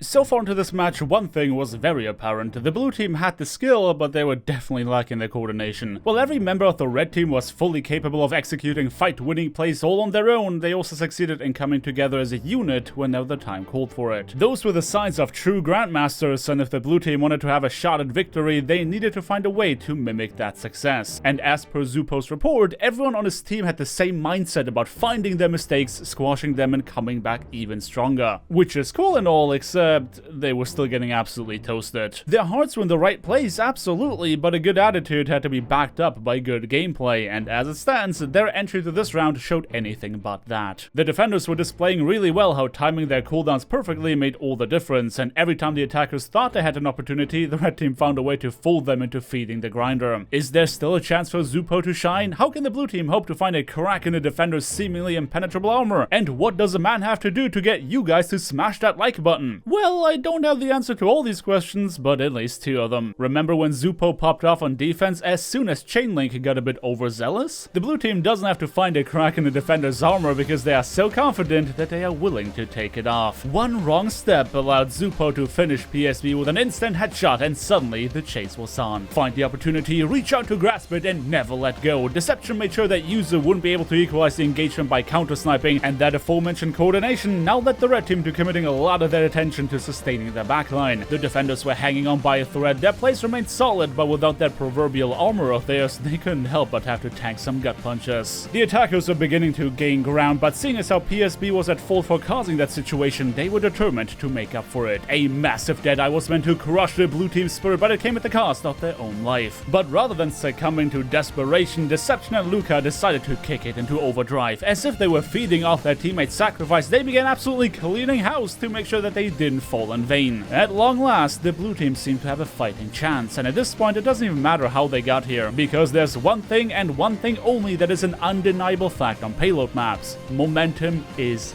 king. It is exponentially more difficult to get a stalled payload moving than it is to keep a moving payload rolling, and Deception was ready to prove that simple fact, because rather than hoping for the red team to make a mistake, they decided to full send it into their backline as they attempted to regroup. Yuzu eventually stopped the backline menace from doing even more damage, but that was a short-lived victory for Daisy and fully prepared to scrape them off the floor. Though frustratingly enough, things just weren't meant to be that easy. Chainlink was putting up a masterclass in creating space, and the rest of the team knew exactly what to do to follow up on it. I mean, I know that I proclaimed I didn't want to take sides, but the blue team is really appealing to my underdog bias with how often they are getting stomped into the ground. I really mean what I said about the idea of momentum on payloads. The red team now had every chance to get into position and blast their opposition as they tried to get onto the card, and that just makes it so much more difficult to get it across the finish line, as opposed to being able to keep the defenders staggered. Chainlink was now fully prepared for Deception's flanking shenanigans, not allowing them to pull the same trick twice, and when Zupo tried to create some space with a Dragon Strike, Yuzu made him pay for daring to stand still. Though Daisy was there once again to give him a chance at redemption, and when given the chance to do things over again, Zupo definitely wouldn't miss. The enemy Hammond was trying to eliminate that pesky support line of theirs, but they definitely have to try harder than that to catch them off guard. Somebody who was trying harder was Zupo yet again. While Luca and Deception bought them the opportunity to get this far in the first place, he now felt the need to return that favor by kicking it into second gear. Without Yuzu holding down open sightlines, the Blue Hansa could really go to town in rather blunt fashion, and when the dust settled after his rampage was over,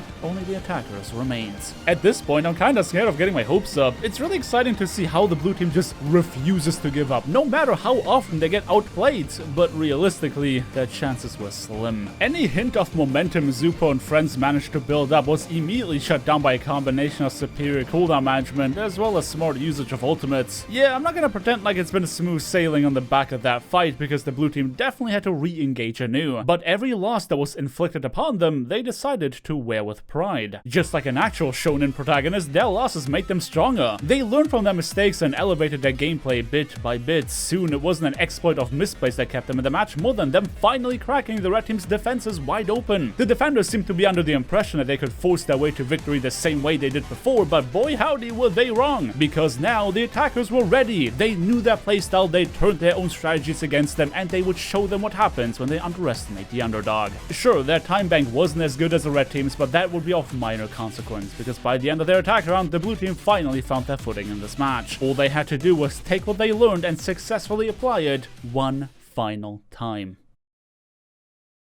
This match, to me anyway, illustrates what competitive play in Overwatch should be all about. Two teams displaying top-of-the-line performance for their class, stellar team play only beaten by professional players, and a willingness to put aside their egos to give it their all. Ladies and gentlemen, there's absolutely nothing on the line here besides online bragging rights, and yet the drive to improve and the desire for victory is pushing each and every player to their limits. Little did they know that this would eventually serve as entertainment for a lot of us, but I'm happy to immortalize this fantastic game of Overwatch. Tensions are high going to the third round of this match. More than ever before, any single mistake could snowball into certain doom for either of these teams, and 18 minutes into a game, nobody wants to be the reason they have to face a defeat screen. There was no high-risk, high-reward playstyle at display here. Everyone knew what had to be done. While the attackers were trying to slowly pry the red team's defenses open, the defenders themselves knew they had to end this round in one fell swoop as soon as overtime hit. But the blue team's assault was relentless. At this point, they knew their tricks and how to play around them, so unless the defenders could pull a new trick out of their sleeves, their only hope was their ultimate bank. As if the roles had been thrown upside down, it was now the blue team that showed obvious superiority as they forced their way onward without granting the opposition as much as an inch of space. The most important part for Zupo and his friends was getting into this round in the first place. On payload maps, a stronger time bank is about as valuable as gold bars in the apocalypse. Sure, you can bludgeon somebody with it, but it isn't going to buy you much of anything. In these lands, chances are you'll cover more distance during overtime than outside of it, meaning that as long as the blue team plays their cards right, their previous struggles aren't going to give them a handicap. Everyone must have been incredibly on edge at that point. Any player the defenders lost made it more difficult to come at the blue team with full force, and the attackers had to make sure to stay on the objective at all times while keeping the red team staggered. There were strong plays coming from both sides to be sure, but timing was everything. Trying to elaborate on an early pick by dumping whatever ultimates you have is not a bad idea in this case, but it becomes an issue when you decide to do so after the attackers captured the second point. The red team could not successfully whittle down the attacking forces as their spawn room had moved to be literally right behind them, and at the end of this fight, they had just wasted a bunch of ultimates without achieving their goal. But eventually, the overtime mechanic that the blue team played around so well will be the very thing that brings them to their knees. The respawn timer in conjunction with an ever-increasing distance to their spawn room meant the red team could finally pick them apart to end their streak. And before they knew it, everyone found themselves in the very last round of this match. Are you guys ready to find out who takes home the dub? Because I, for one, cannot wait. Just like Yuzu couldn't wait to get on the flank and create some chaos. In true Grandmaster fashion, he made sure that nobody is lurking in the shadows before pushing on forward. But before even getting to be annoying, he found himself in a Tracer 1v1. Deception had been a thorn in Yuzu's side all throughout this game, probably causing him to get off Widowmaker in the first place. And that would continue to hold true as the blue Tracer stopped the red one from getting to their backline. But PSB too made a swap to their hero of choice. Most high-ranked players usually try to make their best heroes work as much as possible, so swapping to something creative is usually either a sign of desperation or the mark of a cheese comp. But whatever the reason for the swap was, it was working remarkably well. Getting to charge the beam for free on the blue team's double barrier composition meant the defenders had no choice but to give up space, or else they would find themselves microwaved in no time at all. This was not part of the red team's playstyle. It really felt like Zupo and friends had figured out their opposition just for them to now turn everything upside down. That unexpected shift in playstyle must have been the reason for many a misplay, allowing the red team to make a lot of immediate progress without even touching overtime. The red team's entry into their final attack round was a lot more explosive. The blue team really had to watch their step because one move in the wrong direction put them between PSB's max damage beam and Yuzu's annoying backline poke. Though annoying as Yuzu was, it wasn't a problem that Zupo could not handle. Deception definitely appeared to be the more confident Tracer player on the field, but just getting rid of a flanker is not going to win this game. Zupo did not have the luxury of waiting for overtime. The red team's assault was in full swing, and if things continue as they are right now, the attackers are going to win on the back of that time bank alone, which makes his decision to hold Dragon Strike even more baffling in the face of PSB's Symmetra ultimate that only he could hope to get damage past. Surviving Kashi's Gravitic Flux meant that Chainlink now had free reign to make a bigger impact with their own ultimate. Not only did the red team not stop, but they continued to accelerate as the entirety of Zupo's team found itself flattened as a result of his decision. I mean, Dragon Strike wouldn't have meant surefire victory, but it would have given them a better chance defensive combined with Kashi's Gravitic Flux. The attackers are approaching the final stretch of their assault with an empty ultimate bank, sure, but we all know how good this team is at combining their cooldowns alone to turn the tide. Meanwhile, the blue team's Sawtooth Farah was definitely reeking of desperation. Even without long-range DPS on the team, Baptiste alone will be enough to keep Deception and Daisy at bay, while the rest of their team bulldozes the remaining defenders. And since Deception was the only one actively keeping Yuzu at bay, there was nothing stopping him from approaching the rear and tearing them a new one. That thing I said earlier about him not being the strongest Tracer player on the field, yeah, that does not mean he's bad, and without his competitor as a roadblock, he made for an unstoppable force. No singular ultimate was enough to stop the red team, and as much as I attribute a great deal of this loss to Zupo's decision to hold his ultimate, I have to admit that this was just really well played by their opposition. The only reason my man was even put in that spot in the first place was because of how well the enemy team was approaching their offense. To swap crucial parts of their composition as soon as the blue team found a way to counter them was a stroke of genius. And as such, I have to admit that this victory was well deserved.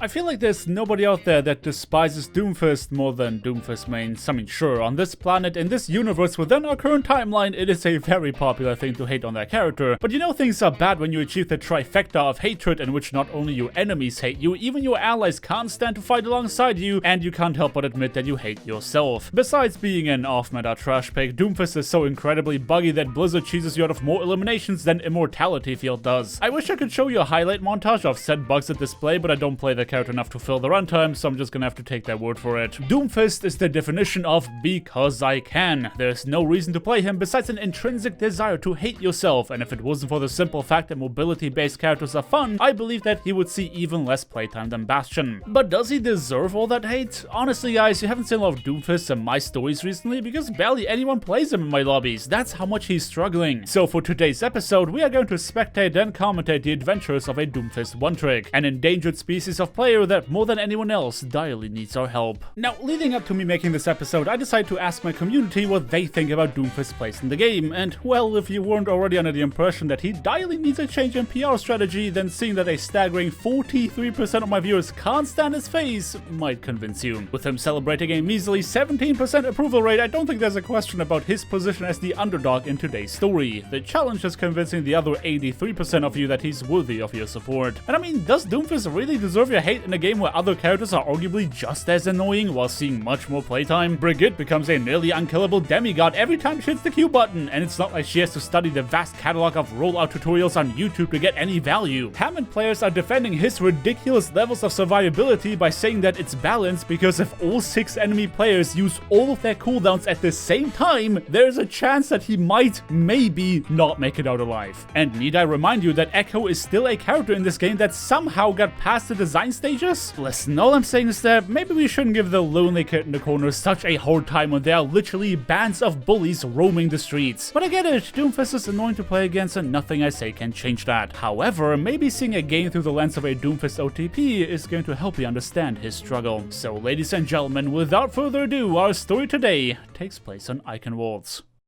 Our hero for today is what I would describe as the de facto average Doomfist player. Feel free to leave your suggestions in the comments below about what rank you believe our friend over here manages to hold, but rest assured knowing that they know a thing or two about how to play their hero. And that expertise would definitely be put to the test, because while it would be a stretch to assume that the defenders knew of every Doomfist rollout present on this map, our hero would soon learn that their team play was not easily broken. For a bit of a change of pace, we are cheering for the red team today, so let's get this show on the road and see how they approach their offense. The answer is, very creatively, Swapless the Doomfist one-trick immediately flexed how many wrinkles his brain has by setting up for a big rollout from the top ropes. But before he could even complete the first step of his combo, his main tank somehow found a way to feed his brains out. I mean, honestly, the way SUPERCUT was just kinda walking into the enemies, it really seemed like they had a death wish, one which the blue team was happy to grant. That put Swapless in an awkward position, because if he was to just yeet into the defenders right now, he would certainly share the same fate as his Reinhardt, and as such, to the untrained eye, this may appear as though he was just standing around doing nothing. The attackers needed space to advance towards the objective, but it didn't seem like their Reinhardt was very reliable when it came to the acquisition of real estate. As such, Kami, the red team's second DPS, felt it was their duty to achieve what their main tank couldn't. With the blue team's attention now being on his Farah, Swapless knew that this was as good a time as ever to strike. With an expert maneuver over the rooftop, he was sure to surprise the blue team. A swift assassination gave his team the edge, and he even managed to get back out in time to save his own life. Meanwhile, SUPERCUT was still getting bullied by the defenders. Though he wasn't the only only tank in trouble. Our heroes were gaining ground and the opposing Sigma player Inferno was feeling the heat. It wasn't long until the defensive lineup would fall to pieces, and it all began with this elimination. Swapless was in full carry mode at this point. There was no force powerful enough to stop him from putting the rest of his team on his back, though that does not mean that he is reckless. Our hero knew that waiting for Discord Orb to run out was the smart play, and considering how much of a back foot the defenders were on, he had time to spare. This Doomfist had a mighty presence about him, one which forced the enemy Zenyatta to blow Transcendence in response to his dive, on top of scaring the enemy Ana into fat-fingering their nano boost. Plasma Kitten on Zen felt the need to somehow make use of the last couple seconds of the boost, but to say that he was flustered would be an understatement. As a Zenyatta main myself, I would have walked past the shield to finish the purple Reinhardt, which would allow me to camp his body in a cramped space that makes rezzing him in my presence more dangerous. But instead, Plasma's fear of Swapless affected his decision making to try and go for the Mercy instead, who is a much more difficult target to hit. By the time the healing debuff ran out, nano boost was gone as well, and the red team had no trouble wiping the floor with him. Despite an undeniably bad start for the attackers, they succeeded in turning the ship around to capture the objective on their very next attempt. Just as undeniable is the fact that Swapless was in big part responsible for his team's success, so let's find out if he can keep up that performance. The blue team knew that they were in trouble. A split spawn often spells doom for the defenders, but submitting space for free could be just as detrimental, prompting them to make the decision to hold their ground. This was a mistake Swapless was happy to make use of, utilizing his vastly superior game sense and mechanical skill to come crashing down on Plasma like a freaking Predator missile. All he had to do was make a daring escape following his display of skill, though what happened next was nothing short of unlucky. Let's just say that our hero miscalculated the landing and accidentally ended up back in the spawn room. To make matters worse, the rest of his team was not having a good time considering the absence of his carry performance. Kami was getting rolled by the blue team's Metro, and the rest of the attackers decided that losing 2 DPS was reason enough to just stay on the payload. But as it turned out, the payload was no safe space either, because the defenders rolled up on them with their ultimates to stop their advance then and there. The defenders definitely had a chip on their shoulder. The slightest hint of distraction was enough for them to get dismantled before, meaning that their game plan included just not letting the red team set up any sort of combo in the first place. Considering SUPERCUT's current occupation as auto-charge Pinata, you can imagine that they were not happy about how their attack round has been going. And while I can't say that they did a much better job at staying alive, they did make a valiant effort to open up the fight for the rest of their team. Despite having lost 2 members of their team already, Nacho Friend and Diva decided to toss their ultimate into the mix as well, and thanks to SUPERCUT's sacrifice, will be rewarded with 2 eliminations. It was Hanzo hunting season now. Swapless had set his sight on his prey and was not planning to let them go. Sonic Arrow might tell them what is coming, but that does not mean that they'd be able to stop it, and after a short-lived chase, our hero would claim another elimination. Though as much as our Doomfist can attack, he can also protect. Considering his Reinhardt spent more time kissing the floor than not, Swapless took up the mantle of main tank and bravely fought the enemy Diva, aiming to slow down their advance. But as long as the enemy Ana kept pumping healing to their tanks, there was no way Swapless could force them off the objective for good. Blizzard should definitely consider buffing Doomfist so that he can one-shot tanks as well. I mean, look at this ridiculous stalling nonsense. How come a DPS hero isn't even dealing enough damage to do as much as threatening a tank? The fight kept raging on with no team crystallizing as an obvious winner. Kami tried to dive bomb the backline to turn the tides, but Farah is not exactly known to survive her own barrage, and as such, it did little to further their push. Okay, enough was enough. The red team needed a hero, and there was only one person willing to pick up the torch. Swapless jumped into action to bait out cooldowns before leaping into a meteor strike. He carefully lined up his ultimate in an attempt to take out the enemy team's source of never-ending healing, but accidentally yeeted off the map once again. Listen man, if you play such a skill-demanding character like Doomfist, then messing up a combo or 2 can happen. It's just hard to blame the guy. Plasma going out of his way to teabag our hero showed just how much of an impact he had on the course of this match, clearly getting into the enemy team's head. But once again, his departure illustrated how lost the red team was without his guidance, and the fact that their Zenyatta could carelessly frontline really was a testament to that. Kami had since sought his Sombra, but couldn't even manage to kill Plasma while he was completely stationary, allowing for his Ana to turn around and out-heal the damage. Ladies and gentlemen, this round was looking rough.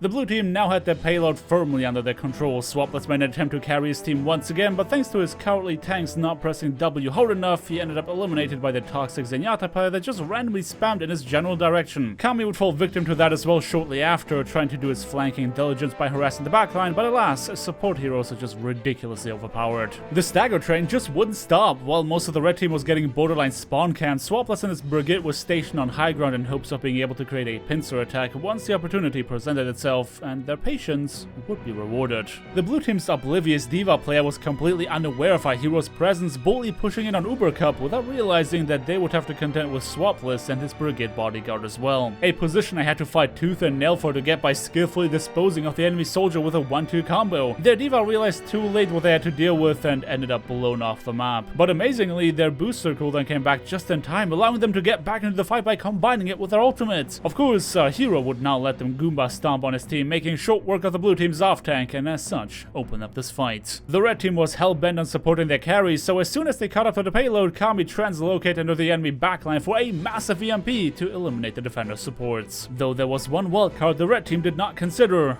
Inferno. Together with our Hanzo, the enemy Sigma had stopped our hero's own support line from catching up to the rest of them, and that will be an even bigger deal in light of the fact that the enemy soldier was back on high ground to apply suppressive fire to assist their Sigma. It is true that both teams had lost their supports, but since the defenders had a massive spawn advantage, it was only a matter of time until our heroes would fall victim to the lack of healing. Their time bank did not allow for such blunders, and as such, the defenders came out victorious in the first round.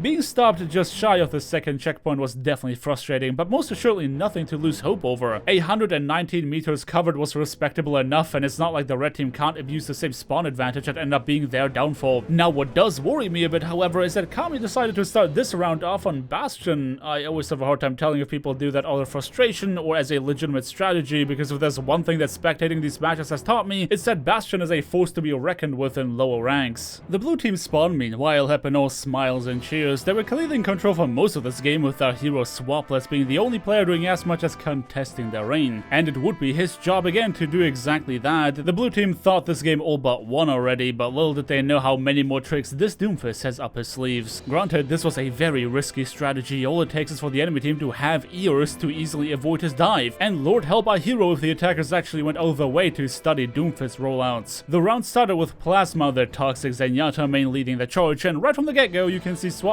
in his peripheral vision. It's a miracle that he went unnoticed, but this allowed him to wait for the right opportunity to strike. And that opportunity was Plasma dropping dangerously low, prompting Swapless to make his move just to narrowly miss his target. Yet another miracle allowed our hero to use his remaining cooldowns to escape from the cold grasp of the enemy team's backline, leaving the Genji very confused about where he came from. But unfortunately for Swapless, that was not the only Shimada he would have to deal with, and being a trained assassin, it was very clear that there was no way for him to avoid Hanzo's onslaught. It is worth mentioning that while all that was going down, SUPERCUT was once again getting absolutely deleted within the first seconds of the fight starting. Kami seemed to have expected that, playing around the geometry of the map rather than relying on his tank's barrier. Though the enemy D.Va cared little for his damage output, even after destroying the mech, baby D.Va showed absolutely no respect, demonstrating yet again how busted tanks are compared to the undertuned DPS roster. It wasn't the Bunny Blaster that did Kami in, but instead the fact that D.Va's remake might as well just be a better meteor strike. Capturing the first point in as little as 2 fights was impressive, but the blue team doing it in just 1 would show how much of an uphill battle this match was. The red team's DPS barely at any time had told to confirm eliminations before somebody on the team bit the dust, making this a very difficult problem to solve. The enemies continued to push up aggressively to secure space, an easy task to achieve on the back of the red team's split spawn. More of their members would fall victim to the stagger train, wasn't it for Swapless to swoop down and save his brigade in the nick of time. But Brig was not the only one who needed saving. SUPERCUT was having a really bad time, and this defense round was not looking any better. Though once again, Swapless came into the rescue, stopping the blue team from dealing lethal damage to his main tank once more, and as such, finally stabilizing his team. The only person he couldn't help was Kami, who, after having been disrespected, showed no respect to the enemy support line, a mistake that they would pay for immediately. But it wasn't too late to turn that feat into a trade, with our hero finding an opportunity to DPS diff the opposing Genji with as little as his pinky toe showing up on his screen. Let me slow this down for you in case you missed it, because being so incredibly aware of the enemy team's positioning that you barely even need to see them to land a punch is a sight to behold. Swapless made an attempt to build on that momentum, but got his dive blocked by the enemy D.Va. Unfortunately, that alone was enough for Plasma to take him out once again, with yet another teabag to add insult to injury. All these eliminations, while useful on paper, did nothing to defuse the blue team's momentum. This was an exercise in staying alive more than anything else, but the attackers had to be stopped, or else this round was over barely after it started. The defenders were desperately trying to stop SUPERCUT from exploding just for once in this game, and even though it took a lot of work to make make that happen, their frontline did not immediately crumble in response to the blue team's attack. Things were definitely looking dicey as both sides were bleeding manpower. A massive shatter from SUPERCUT was meant to finally end this engagement, though it wasn't enough to stop Plasma, the toxic Zenyatta player. The red Reinhardt definitely got a bit overzealous. Their charge put them in a very awkward spot far away from their supports, and between a Discord ope on the back and Hanzo arrows in the knee, SUPERCUT would be the one to end their own streak of longevity. You think that's bad? Because things were about to get so much worse as the red team's Zarya was left to protect their backline from a nanoblade. And well-intentioned as that Graviton Surge was, they were lacking the damage to follow up on it, and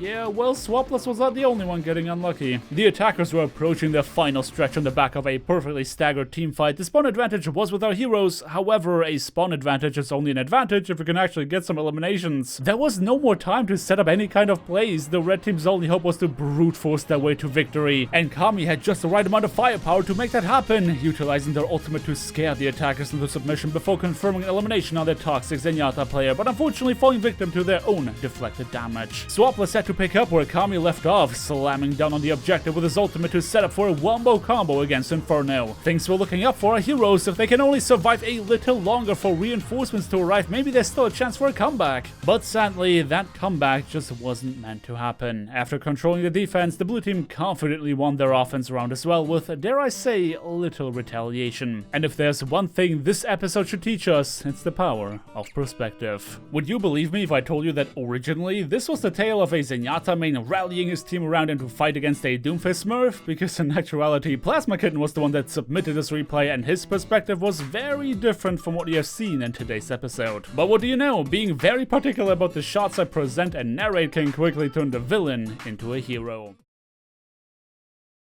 It's been so long, so incredibly long, I honestly barely know what it feels like to actually fight another player. It's just barriers, shields, bubbles, you name it. Every time I think I get some damage and another one appears and I start to despair. 9 months of double barrier has taken a toll on my mental and I start to wonder, is this what Overwatch was always meant to be? Mindlessly firing into shields?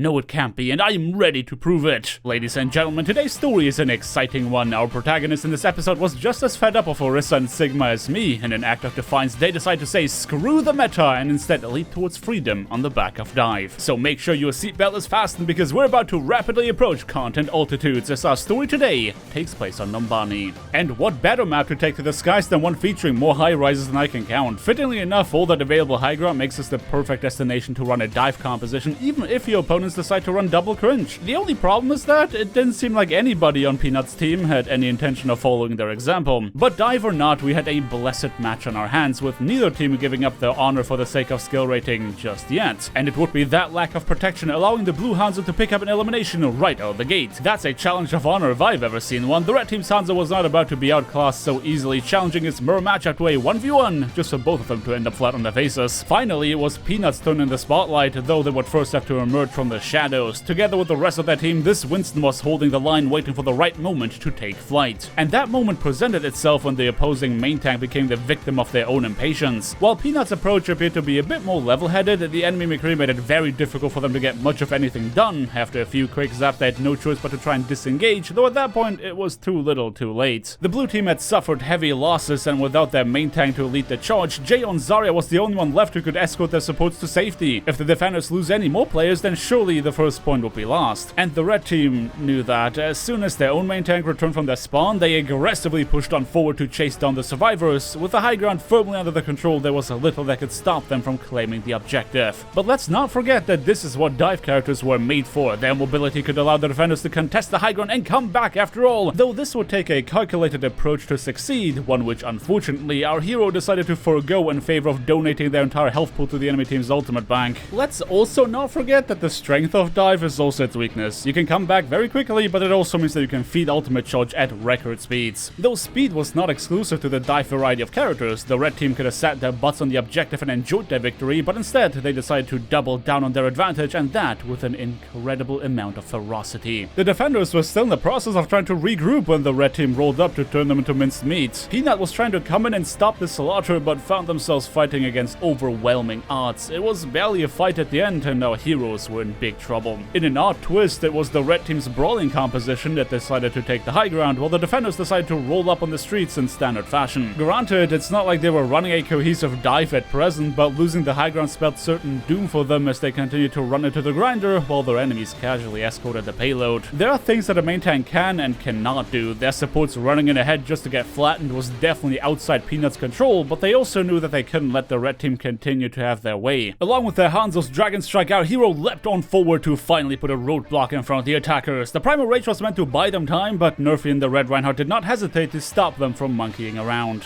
What Peanut had not noticed, however, was that the enemy McCree slithered his way into their backline at the exact time that they leapt into action. It was clear that our heroes would not be granted a clean teamfight as more of them continued to get staggered, though there was a spark of hope that emerged in the form of a sleep dart. You see, moments earlier, Commentated has made a crucial swap to Bastion, and where that pick might be the antithesis of dive, it also has the potential to completely take the opposition off guard. The sleep dart McCree made for an easy target before our team set up to rain bullets down on their enemies until they had solidly established a DPS differential. The red team had no choice but to respect the pick and invest a sound barrier just to allow Nerfian to safely charge into them in light of their lack of damage. The enemies were still solidly in control, sure, but there was one thing that was proven: the attackers can bleed, and if they can bleed, that means they are mortal. Great as that revelation was, it's not like being mortal ever stopped a demigod from acting out their will, and as such, the blue team would continue to fall under the red team's superior ultimate economy. The only player with the mobility and wits to escape that graviton surge was Peanut, and believe it or not, but the attackers' unwillingness to chase down our hero would soon cause a lot more trouble than they could imagine. The rest of the blue squad could finally respawn together, and thanks to our team forcing out the sound barrier in the last fight, there was no reason for Jay to hold back when they found the perfect moment to drop a graviton surge. Peanut's electric cleave damage would burst the red team's bubbles, much like the hopes of a clean sweep as they continued to take an overwhelming amount of damage. But of course, it would take more than that to bring a deity to their knees, prompting Peanut to forget their anger management lessons one more time in favor of delivering a red-handed beatdown. And it is now that I would like to highlight the fact that Peanut is not only not a Winston OTP, despite the choice of name, but they are also playing on console. I couldn't juggle anyone with that kind of precision, even on mouse and keyboard, so needless to say that I'm very impressed with what I'm seeing here. More impressive is the fact that they finally managed to stop the red team's advance. The enemy's cohesion was not to be underestimated, and something told me that winning a fight once every 4 minutes was not going to be enough to win this game. Though it did seem like our heroes finally found their footing, the red team continued to ferociously assault the objective, but without the momentum of past victories backing them up, Peanut and friends had a much better handle on the teamfight. Our Winston had finally got a taste of what it means to be free, and they weren't about to let that go. Overwatch players are meant to reach for the sky, and sometimes that trajectory takes it towards the enemy spawn. Towing the line between feeding and carrying, Peanut succeeded in dodging just enough damage to get their Primal Rage back online. The rest of their team attempting to keep their main tank alive unfortunately cost them their lives as they fell to Bionic's Graviton Surge, but that didn't stop Peanut from Goomba stomping their way into an even team fight. But all good things eventually have to come to an end. Without a support to heal them and no Primal Rage to bolster their hit points, Nerfian could make short work of our favorite scientist. Things fell apart from there. Our colleagues made a swap to Tracer and already got most of their pulse bomb off of Peanut. When they dove into the backline of the defenders, their intention was not to trade eliminations, but to devastate our heroes. But this is exactly where high mobility characters can shine. The last fight on Numbani famously features a strong defender bias, allowing the blue team to come back and bleed more time off the clock. Peanut's unwillingness to swap off their dive pick was finally rubbing off on the rest of their squad, even if the map design had to push them towards making that choice. But at last, they succeeded in stripping 2 whole minutes off their time bank by the time the dust settled. What started off as a hopeless endeavor at the beginning of the game had become a very winnable match thanks to the power of speed, so let's find out if our heroes can take this momentum and make use of it in the next round.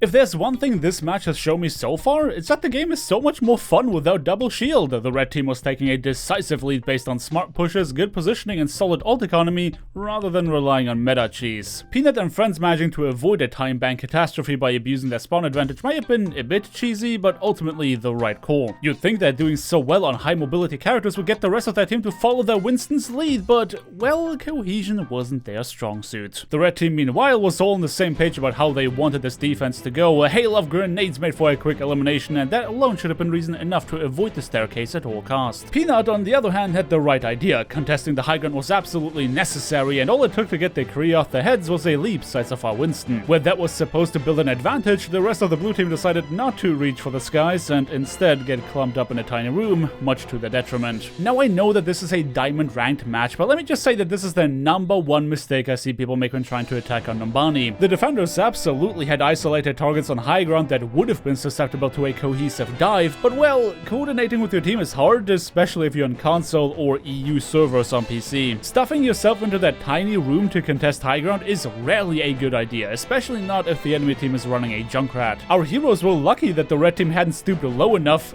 yet to run double barrier, because if they did, these fights would have been even more devastating. Our squad was wasting so much time doing this over and over again. Peanut was going for the high ground but couldn't do so fast enough before the rest of the team got squashed in the staircase. Meanwhile, the red team was having a laugh about how it took them half as much effort to defend the high ground choke point while occasionally slapping a solo diving Winston in the face. And even when Peanut was getting a bit annoying with their primal rage, that wasn't anything that a Deadeye couldn't fix. Now I don't know what's more crazy, doing the same thing over and over again expecting different results, or the fact that they eventually did get different results. After 28,000 lost engagements, their Hanzo finally got their Dragon Strike, and as it turns out, that ultimate can do a lot of damage when your enemies don't have anywhere to go. Of course, the red team had some ultimates of their own to fight back, but Peanut was already on their way to make sure that the Strike of Dragons would not go to waste, giving their team a fighting chance at avoiding the embarrassment of being full health. The attackers may have had to pay for this chance in blood, but it was one which made all the difference. Our team had secured the high ground and would make sure anyone foolish enough to step onto the objective would feel their wrath. You thought the red team was fast? Well, our heroes are even faster. As long as it took them to get to this point, they had the tenacity to remove their brakes on the payload, and with that came the willingness to push on forward, even to the gates of Tartarus itself. Many eliminations followed that display of alpha chadness, but unfortunately, Peanut would fall victim to the enemy McCree yet again, who must be keeping their Deadeye specifically to punish our hero. Thankfully, our team was ready to finish what Peanut started, with Jay providing the necessary protection. The blue team had built themselves an actual tank to move on forward and crush the defenders. Speed, violence, and momentum were all on their side, and while their investment of ultimates doesn't appear to be quite as sophisticated as the red team's, it was definitely getting the job done, and before you know it, our heroes were on the right trajectory to beat the defenders' time bank. Peanut had paved the way forward for the rest of their team to steamroll towards victory, but of course, nobody likes being the sacrificial lamb. So when they were the only one who realized that the enemy Ana is still alive behind them, naturally they wanted to be the one to take the glory for that stagger kill. Unfortunately, that Ana was not only prepared for the dive, but they also weren't alone. In true just wait until my cousin hears about this fashion, Bionic would roll up with a nano boost to become judge as well as executioner. When that same Roadhog dropped down from the high ground to turn our Bastion to scrap metal, Jay's protective instincts kicked in to find an angle and stop the pig before it actually learned to fly. And right after that elimination, his Reinhardt counterpart returned from spawn, ready to decide once and for all whose hammer reigns supreme. Though much to Nerfian's surprise, it didn't seem like Jay was very keen on taking this fight in the first place. He did little to retaliate and eventually just kind of disappeared rather than establishing dominance. And that's because said dominance was meant to come as a surprise from the flank, just that the defending Baptiste saw the play coming a mile away, and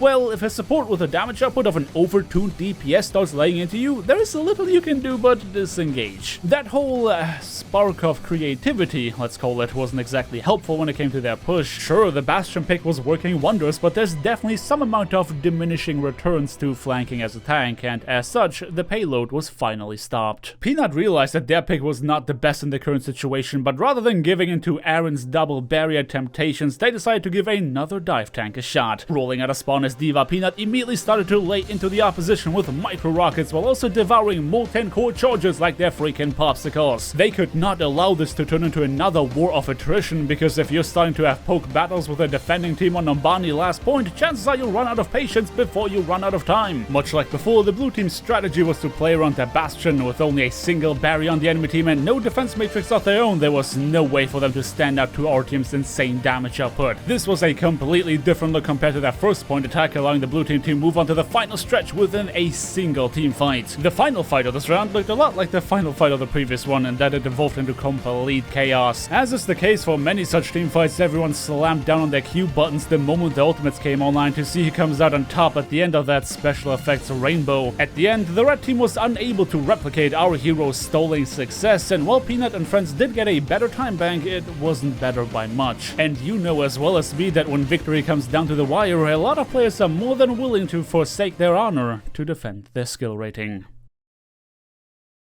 I cannot overstate how satisfied I am with this replay submission. The first console game to be featured on my channel, both teams giving it their best and nobody succumbing to double barrier. This was definitely a sight to behold, is what I would say if Jay didn't decide to run Orisa. Now granted, one horse lady does not make this a double barrier composition, but when I think back to the awesome primal rage plays that led up to this point, I can't help but be disappointed to see a character as boring as that. To make matters worse, our team was feeling particularly devious today and made the decision to swap from Bastion to Mei. Boy howdy, I guess being thirsty for SR can take all kinds of shapes and forms, but let me just say that I'm happy not to be on the red team right now. Nerfian unfortunately didn't have a choice in the matter and as such charged on forward to make use of what little time they had in their bank. Naturally, what was destined to happen did end up happening, and in their attempt to attack swiftly, the red team failed to analyze the enemy composition. It's never fun being on the receiving end of a cryoblaster, but another side effect of the red team deciding to push the staircase was that Peanut had a very easy time to charge up their ultimate, and they were not shy to pop that ult as soon as they got it in order to juggle the attackers onto the stagger train. Needless to say that such a blunder would not go unpunished in situations where time is of the essence. Of course, this isn't to discredit the blue team. They made the right decisions at the right time, though I can't help but feel like the red squad might have been a little bit tilted over the fact that they lost to a team unironically running Bastion. And I take no pleasure in telling you, dear viewers, that all these things combined caused the red team to finally snap. That's right, they decided to lock double shields. Is that broken composition going to invalidate our hero's effort and cause a dreaded draw after all, or can the blue team prevail and take home the victory against all odds? Yeah, no, Peanut and friends easily took home the victory. And it wasn't even difficult. A quick speed boost rotation through the low ground to set up on point was really all it took to win that fight, proving yet again that a meta comp does nothing for you if you don't know when and how to play it. I really hope this episode can serve as a reminder that shy of the highest rank in the game, you can still take all sorts of compositions to victory if only you try hard enough. If you ever thought to yourself, oh, how difficult could it be to play a good Mercy, then prepare yourself to be wrong. And you'll be wrong much in the same way I was. Just the other day, I was leveling up another old account to practice DPS, and I came across this gold border Mercy player that just wouldn't stop pocketing me. Honestly, it kind of felt like I was getting the full E-Date experience, but that's not why we're here. We're here because I made the sudden yet powerful realization that playing DPS with a pocket Mercy DLC attachment feels almost like cheating. And don't even think for a second that this Mercy player didn't know what they were doing. At the end of the match, they went on about how identifying the Smurf and hard pocketing them was a surefire way to victory, not realizing that I'm a platinum ranked DPS on a good day. But that whole exchange ended up sparking an interesting question in my mind. Is there such a thing as a Mercy div? Don't get me wrong, of course there are worse and better players out there, but when you play a character that is only as effective as the person they attach themselves to, can you really claim that victory came as a result of the pocket differential? Well, thankfully I got a replay submission from PayMe in which that exactly was the case. Trust me when I say that once you have seen this match, you won't ever doubt the fact that Mercy diff is a real thing. And more than anything, you won't ever want this Mercy player on your team if you play DPS. So enough with the pleasantries, close down that Tinder account and make sure to bass boost your microphone because our Mercy pocketed story today takes place on Hollywood. Now, if you are under the impression that every Mercy player follows the same playstyle, then you're in for about as rude an awakening as our protagonist for today. PayMe would find himself fighting an uphill battle, and while you'd assume that Mercy's wings should make the ascent easier, sometimes it ends up feeling a bit more like an anchor. Thankfully, he had plenty of other competent teammates he could rely on, like this Ana who was about to drop a massive spawn nade. The enemy soldier Views, meanwhile, was ready to show the power of a Mercy pocket right out the gate, dodging bullets like Neo before sending that same Ana back to the Matrix. The first sign that things were not gonna go very well was not Ana getting deleted, but the fact that Artemis, the Blue Mercy, decided it was a good idea to resurrect them right in front of a tidal wave of red players. It was thanks to dumb luck more than skill that Silver managed to survive, but it was definitely an omen for things to come. For the time being, Views was mercilessly... No, wait, that is literally the opposite of what they're doing. For the time being, Views was mercifully laying down the smack, in spite of what I would describe to be very mediocre aim. Who needs to land all the bullets when the ones you do land hurt twice as much? and in this equation, getting eliminated is also a very temporary proposition. The same unfortunately can't be said for the blue team. Artemis was trying their darndest to stay alive as all their comrades fell around them. Mercy might be a bit of an escape artist for sure, but more impressively than that was the fact that they managed to blend in with the opposition for longer than was reasonable before eventually being found out. The first fight was over in a flash, and the difference in team play was absolutely staggering. The blue team was all over the place in how they wanted to defend, while the red team was in unison about doing one thing and one thing only: holding down W. And occasionally left click. I guess you could make the argument that Mercy held down right click. The point is, they actually played the video game. And as the law of equivalent exchange would have it, for one team to be able to play the game, another one must be denied that privilege. Right after securing the payload, Views and his Mercy pocket made sure that our heroes would have no chance for a clean team fight, not only staggering the defenders, but absolutely wiping the floor with them. Payme was the only survivor in this fight, and while his hitscan instinct to find shelter on the high ground definitely appeared to be the right one, he had no choice but to forsake it in order to hold on to his life. Somebody who didn't notice that this happened was Artemis, who appeared to be about as clueless as a millennial during tax season when Views had the pleasure of finding yet another easy elimination. But enough was enough. If Artemis didn't want to make this a 2v2, then Payme's DPS counterpart Rex was more than happy to lend a hand. In an absolute Hail Mary of a counterattack, the two hitscan virtuosos moved onto the rooftops with the explicit purpose of deleting the one thing I could never hope to get on my channel: Views. Annoyingly enough, his Mercy pocket was more determined than anticipated, bringing the enemy soldier back into the fight at the cost of their own life. Of course, the coward decided to run, but our heroes were not bothered by that. Why chase down an elusive target when your tank is giving you easy prey on a silver platter? The blue team finally found their footing in this game and succeeded in stopping the payload before the attackers managed to snowball into an unbeatable time bank. And in a satisfying twist of fate, Artemis would lay waste to the soldier that found them time and time again. But hold your commendations for just a moment, because for some reason, our Mercy extraordinaire decided to celebrate the elimination by jumping on the payload,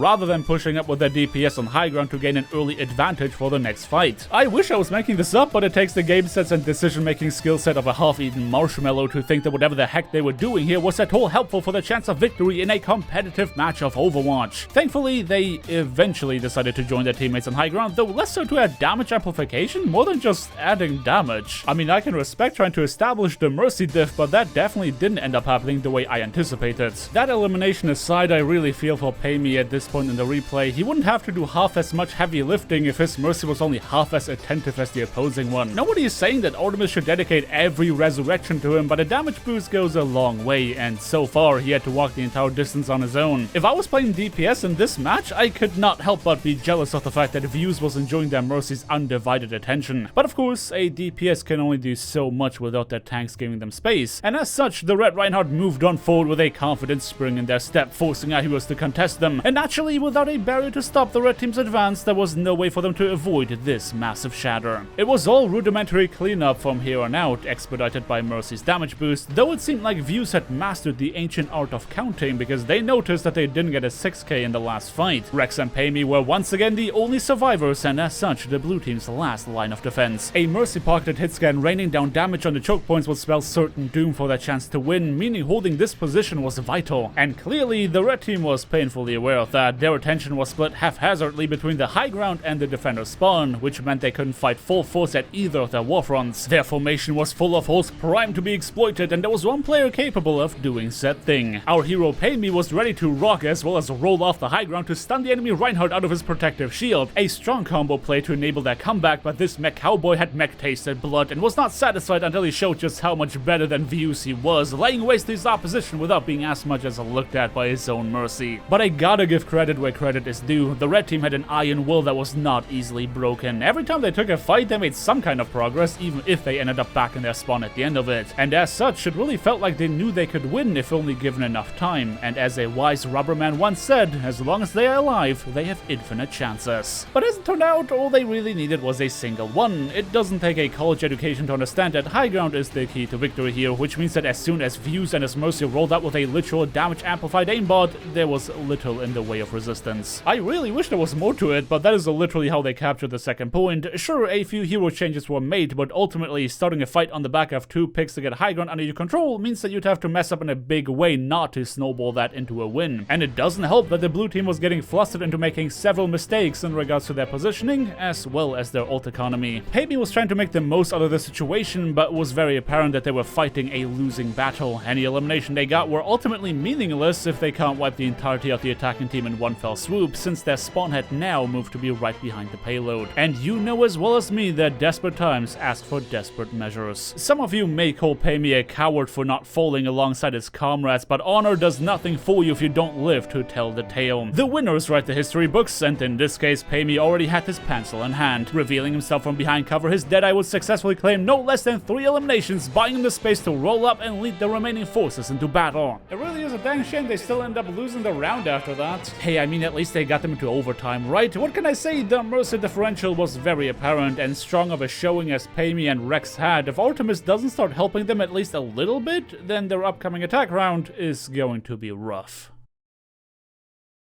The very first round into this match, Artemis had immediately proven that some Mercy players are just built differently. With Red Mercy diligently delivered the damage boost, the blue one decided that if their DPS are nothing without it, then they don't deserve to have it. This round was going to be an uphill battle no matter how you slice it. Payme had anticipated that they wouldn't just be able to walk in on the capture point, so instead he made the decision to set up on high ground to take some pot shots. While he was busy unloading his mag into his shield, Artemis made it their job to follow their diva wherever they went. Some would argue that this is not the best use of their character they chose, and as it just so happened, Artemis had a bit of a change of heart when they narrowly escaped death. For what felt like the first time in this match, Payme was not only granted the support of his support, but it appeared as though Artemis had ever so briefly slipped under the damage boost button. Naturally, Views was very familiar with that concept and used the damage boost of his own to be as annoying as humanly possible. Fighting fire with fire was only the first step. Both of these teams decided to run a Lucio Mercy comp, which means that high burst damage could be detrimental to either side. The only problem now was their tank lineup. 2x playing Sigma was cringe enough as is, but them going out of their way to supply the high ground heralds with a shield every time they took a smidge of damage made this a supremely obnoxious fight to win. And winning was something our heroes would definitely not be doing anytime soon. The enemy Roadhog made sure that their picks are not resible, the Mercy pocketed hitscan duo made it impossible to walk in without taking a fistful of lead, and every ultimate the blue team used would be answered by 2 more on the opposing side. Wait, they used twice as many ultimates as the blue team? Now, I'm no mathematician,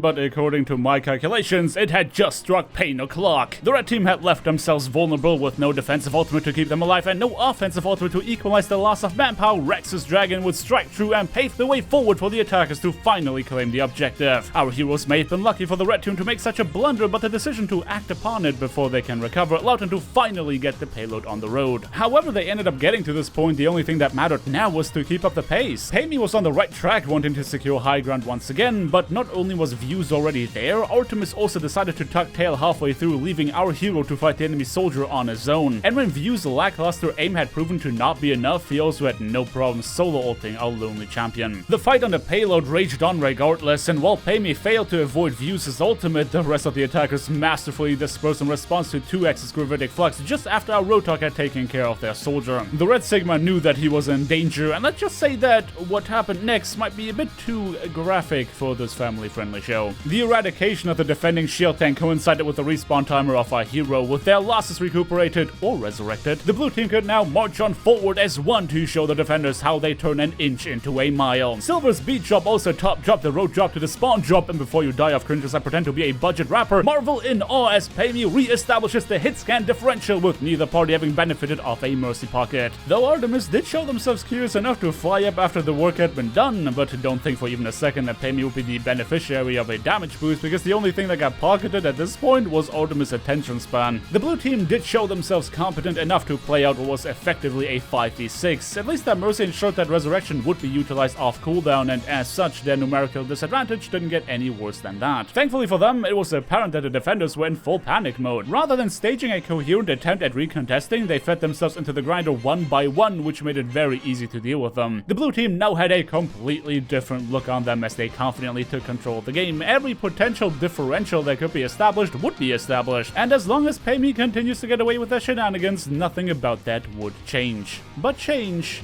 the red team did. Animals are the most dangerous when they are pushed into a corner with no way to escape, and apparently that same principle applies to hamsters as well. 2X was tired of getting shoved around and was more than willing to give our heroes a taste of their own medicine. Sponsored by Roadhog's massive health pool, this hamster left his droppings all over the choke point, deterring the attackers from getting anywhere near it. The blue team was making an effort to disengage and wait out the minefield, but you know what they say about turning your back on your prey. Our heroes had lost their momentum. They couldn't allow for this to turn into another stalemate, lest their time bank they worked so hard on building would lose its value. But there was one crucial difference between the first and the last point that the blue team could make use of. Artemis had finally discovered this second button on their mouse. The Blue Mercy had supercharged the attacker's ult economy, and on the back of many Q buttons and even more carnage, our heroes fearlessly attacked to claim the objective before overtime hits. Of course, the defenders had ultimates of their own, not to mention that legendary 2CP on wheels respawn advantage, but none of that was enough to deter their opposition from unbinding the S key. Ult economy,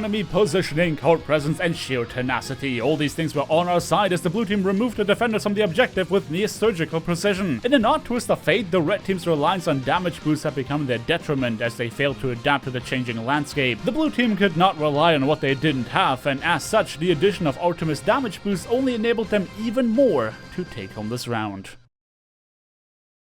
20 minutes into this competitive match of Overwatch, there was only one fate worse than losing SR, and that is having to go back into the queue. Well, regardless of the outcome, everyone was going to have to go back, and as such, you might as well try and get something out of it. The blue team's performance was only warming up as time went on, while the red team struggled to adapt, so let's see who can take home this victory with only a minute left in their time banks. Artemis decided to grace Payme to kick this round off, boosting their bullets and dishing out the damage needed to strike fear into the red team's hearts. But their performance was not relying on threats alone. When Views decided to abandon their mercy pocket while still not respecting the defender's DPS dominance, Rex was more than happy to show them who really had the upper hand. Their Reinhardt used what little shield charge he had left to allow their mercy to bring Views back into the game, but while they were busy doing so, the defenders succeeded in finding other openings to make sure this would not end up being an even fight. Artemis and Payme had since become a deadly duo based not on demands but on equivalent exchange. Payme was fully capable of putting Views in their place, protecting Artemis in the process, and at the same time, the pocket prowess of the Dragon Queen allowed him to finally lay waste to the remainder of the red team. The attackers were running out of time. They could no longer rely on a pick-based strategy to gain the upper hand. The only thing that could push them over the edge was sheer tenacity, and as far as historical evidence was concerned, the opposition had far more of that than them. Payme made use of the fact that the attackers were forced to trigger overtime, taking an off angle to continue his absolute reign of destruction, and at the end, there was no damage boost powerful enough to make up for their lack in numbers. The red team had failed to gain as much as a single tick on the capture point, meaning that this was our hero's game for the taking. Only a single round, a single fight was separating the blue team from the victory screen. Having crawled their way to the top, there was no one more deserving than Payme and his friends, and this was now their chance to prove that very thing. Which makes it a dang shame that they still somehow managed to turn this into a draw. For some reason, Payme thought it was a fantastic idea to swap from a perfectly functioning Ashe Mercy combo to a single diving Genji for whom a minute simply wasn't enough to build his Dragon Blade. Ultimately, this is a very fitting ending to this match if you ask me, because it just shows that if you decide to play Mercy, nobody ends up truly victorious. So join the dark side, start one-tricking Zenyatta, and live in constant fear of dive heroes!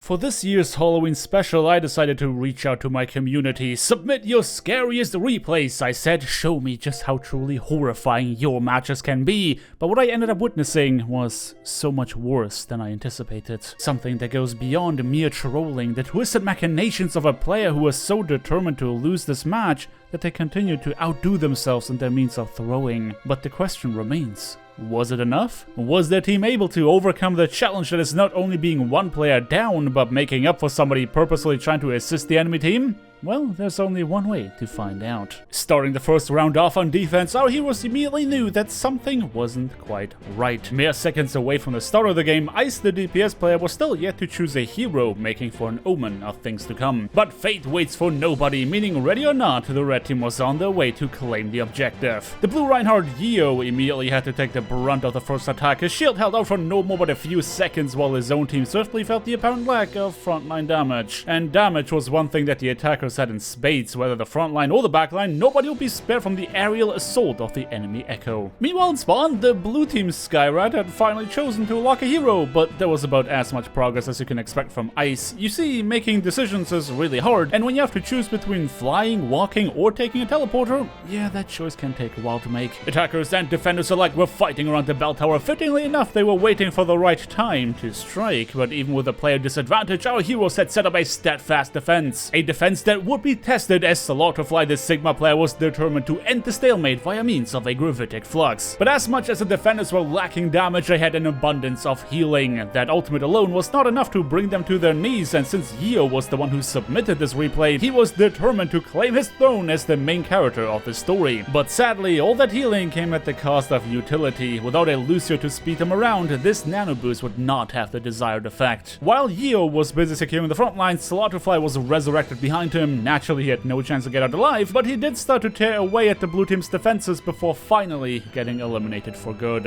And unfortunately, that was not the only surprise that the red team had set up for the defenders. Oh yeah, we should probably check up on Ice again. Well, they definitely did make a choice, though it isn't going to be one that the blue team is going to like to see. While having them participate in the game could be considered an improvement, Ice had a very different idea about which team they should help. Rather than making a bona fide attempt at dealing damage to the attackers, Ice decided to try and get their attention by occasionally firing in their general direction, though it was obvious that they had bigger fish to fry at the moment. You can see surprise written all over the enemy soldier as they came back from spawn to find a random flower just kind of standing on the street, but at that point it did nothing to help the red team salvage that fight. But Ice was not satisfied with that outcome. Since relying on the enemy team took too long for their liking, they just decided to take matters into their own hands. As soon as they respawned, they went straight into the pit to ensure that they can't be as much as a distraction to help their team. But the defenders were not to be underestimated. Ultimates are the great equalizer of Overwatch, and as long as you know how to use them, there's no player advantage powerful enough to stop you from winning a fight. Though let's not forget that the red team had an ace up their sleeves in the form of a hiding Echo. Yayan found the perfect opportunity to come out of the woodworks in order to keep their comrades in the game. Using their own weapons against them, the blue team found themselves bleeding more and more manpower as the attackers inched their way forward. With every player they lost, the issue of having a thrower exacerbated. Symmetra being their only DPS meant that there was nothing to effectively contest the enemy Echo. Of course, that double main heal composition of theirs was hit scan approved, but they were so busy stabilizing the front line that focusing down the flying menace kind of fell to the wayside. It wasn't until the attackers were fully repelled that their Ana had a chance to try and snipe Yayan out of the sky, but at that point, their weakness became more than apparent. The blue team continued to cycle through their ultimate bank in hopes of full holding the first point. Their supports pumped unholy amounts of healing into their front line, while in turn their tanks had no choice but to deal the damage themselves. Yep, Ice was definitely still just kind of standing there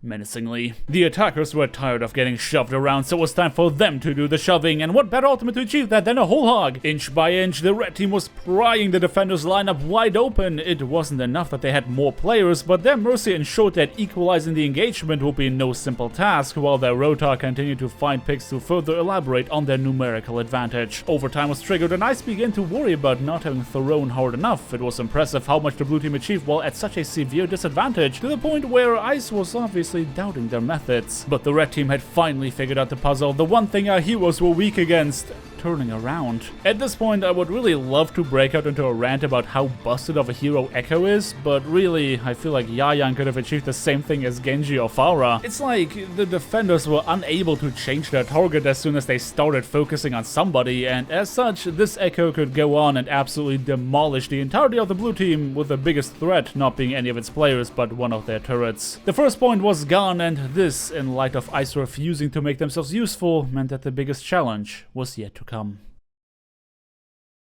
Well, there goes the first point. Something tells me that Ice was very relieved about their team not clutching out the full hold, but what really confuses me is that after having made no effort whatsoever to hide the fact that they are throwing, they began pretending like they are playing the game as soon as their team lost the objective. I mean, what's the point? They're not gonna fool their own team into thinking that hovering off the map was an accident after they AFK'd for 90% of this round, and the sad part was that the enemy team knew dang well Ice was intentionally feeding, which didn't stop some of them from sweating their butts off to get that SR. The blue team team was obviously in shambles, and whatever was left of their front line was hanging on by a thread. The biggest issue though was the fact that the attackers had figured out their weakness, which was getting flanked. But here is the most perplexing thing that happened in this entire game. As Yayan is making their way into the defender's backline, it's almost like they knew that Ice was gonna come out any second now for them to be able to get a copy. If I didn't know any better, I would say that this reeks of win trading. But then it almost appeared as though Ice felt insulted in their honor for the enemy Echo to copy them. Shortly after that, for the first time in this game, they were actively participating in the fight, and that without intentionally missing shots. But why now? After having intentionally thrown this entire time, why get on the offensive when the red team was about to snowball into the third point? Clearly, their mind was an enigma that wasn't easily deciphered, because just when they helped their team stabilize, a single missed projectile size of the Baptiste caused them to take the way out via means of self-inflicted splash damage. Thankfully, this is about as far as the red team got. The defenders killed two birds with one stone. Swapping to Turbio meant that the turret would not only replace the missing teammate, but it also functioned as a flanking insurance. It was obvious that our heroes were orders of magnitude more competent than the opposition. If Ice was only delivering the bare minimum damage that they provided once already, this game would have already been over. But alas, Ice was a factor they had to play around, whether they liked it or not. Or was it? Who needs DPS heroes when you can assert your dominance with the power of liquefied testosterone injected straight into your frontline? The S key was but a faint memory at the back of this Reinhardt's mind as he waltzed in on the objective as though he already freaking owned it. And at last, the red team had no choice but to yield in the face of Yeo's overwhelming Chad aura. Ice was absolutely dumbfounded when they realized that their contribution was in fact entirely optional, which meant that more drastic measures had to be taken. For the time being, Slaughterfly had to pick up the pace. I commend them for trying to challenge Yeo to a duel, but the tank gap was more than apparent. Our hero realized that the Red Reinhardt was not even worth his attention, completely ignoring them in favor of demolishing their backline. Slaughterfly had to disengage lest they would end up as Halloween decor along with the rest of their team, but they would soon learn that the lack of a Lucio would not stop Io from full sending it in the name of stagger kills, and he could do that because he knew that his Zarya had his back. The blue team seemed absolutely unstoppable from the very beginning of their attack round. If you were doubting the fact that this game should have been an easy win for them from the get-go, then I'm certain that this chain of events alleviated your doubt. But let's not forget that there was one specific thing that never failed to bring this team to their knees. While their tanks were eagerly trying to secure space in hopes of ending this game in one fell swoop, the red team's DPS had set up a flank to end all flanks. Their exposed and oblivious backline was falling victim to that surprise attack once more, and in a frustrating twist, our heroes were stopped just shy of the final point. And this was only the beginning of the insurmountable amount of problems the blue team was about to face. Their Pharah continued to do less than air as they got farmed by the defenders, while said defenders now had the pleasure of sitting their butts up on high ground. Every play they tried to set up was immediately and aggressively countered before they could establish as much as a foothold. Ice had since realized that they could be even more of a detriment to their team by feeding their 200 HP worth of ultimate charge to the opposition every time they spawned, which meant that their Thoreauvolution was finally complete. Truly, this was a sight befitting of a Halloween special, an uncontested hitscan hero on high ground, a completely oblivious attacking team that refused to look up, and a throwing teammate that made sure to keep their enemy's ultimate bank nice and stocked up. I really wish there was a happy end to this, but once Ice figured out that their feeding was more throwing efficient than AFKing, this game was pretty much over. Now, there are many different ways of still having fun in Overwatch, even in light of the very apparent lack of content. As much as tanks, DPS, and supports all play very differently, I think we can come to an agreement about a very specific practice being universally satisfying, and that is spawn camping. I mean, honestly, any amount of flanking usually promises to be hilarious, depending on how much awareness the enemy team has to spare, so you don't have to go as far as to pushing into their spawn, but Lord knows that the further you go, the more funny it is going to end up being. But not all flanks are made equal. The more HP and or mobility you have, the more success you will usually see. That means that especially support heroes shy of Lucio are going to have more difficulty indulging in that pastime. Granted, Zenyatta is a great hero to spawn camp with, as long as you're camping your own spawn. If you're a support player, you will have no choice but to learn to deal with the constant barrage of flankers trying to catch you off guard. It is very much do or die in the support category. If you ever wondered what it's like to be the popular kid in school that everyone is dying to get the attention of, trying to play support will certainly give you that experience. And it is an experience that I haven't had in a while because unfortunately I have fallen sick. I know we all joke about how not having to play Overwatch is a blessing, but at the end of the day, it is still my favorite game. So not getting to flank anybody on Zenyatta in 3 months has given me crazy withdrawal syndromes to scary degrees. But that wasn't as scary as what happened on our last episode. Oh wow, I haven't done one of these in a while. As part of our Spooktober Halloween special, we have discovered what was possibly the most egregious attempt at throwing a game yet submitted via replay. The true story of that episode was definitely how our heroes managed to fight tooth and nail against the opposition despite the fact that they were 1 player down. But the fact that ICE continued to find more efficient ways of throwing definitely made it an uphill battle. And that ties nicely into today's episode because despite my best attempts, I wouldn't blame you for assuming that I might be a thrower myself. Even in light of the current state of the game, that 3-month forced vacation left me with a lot of unsatisfied desires, and to fulfill them, I have no choice but to shake off some rust. So ladies and gentlemen, strap yourselves in as I conquer the flanks as Zenyatta yet again, because there's no force powerful enough to stop me from achieving my goal.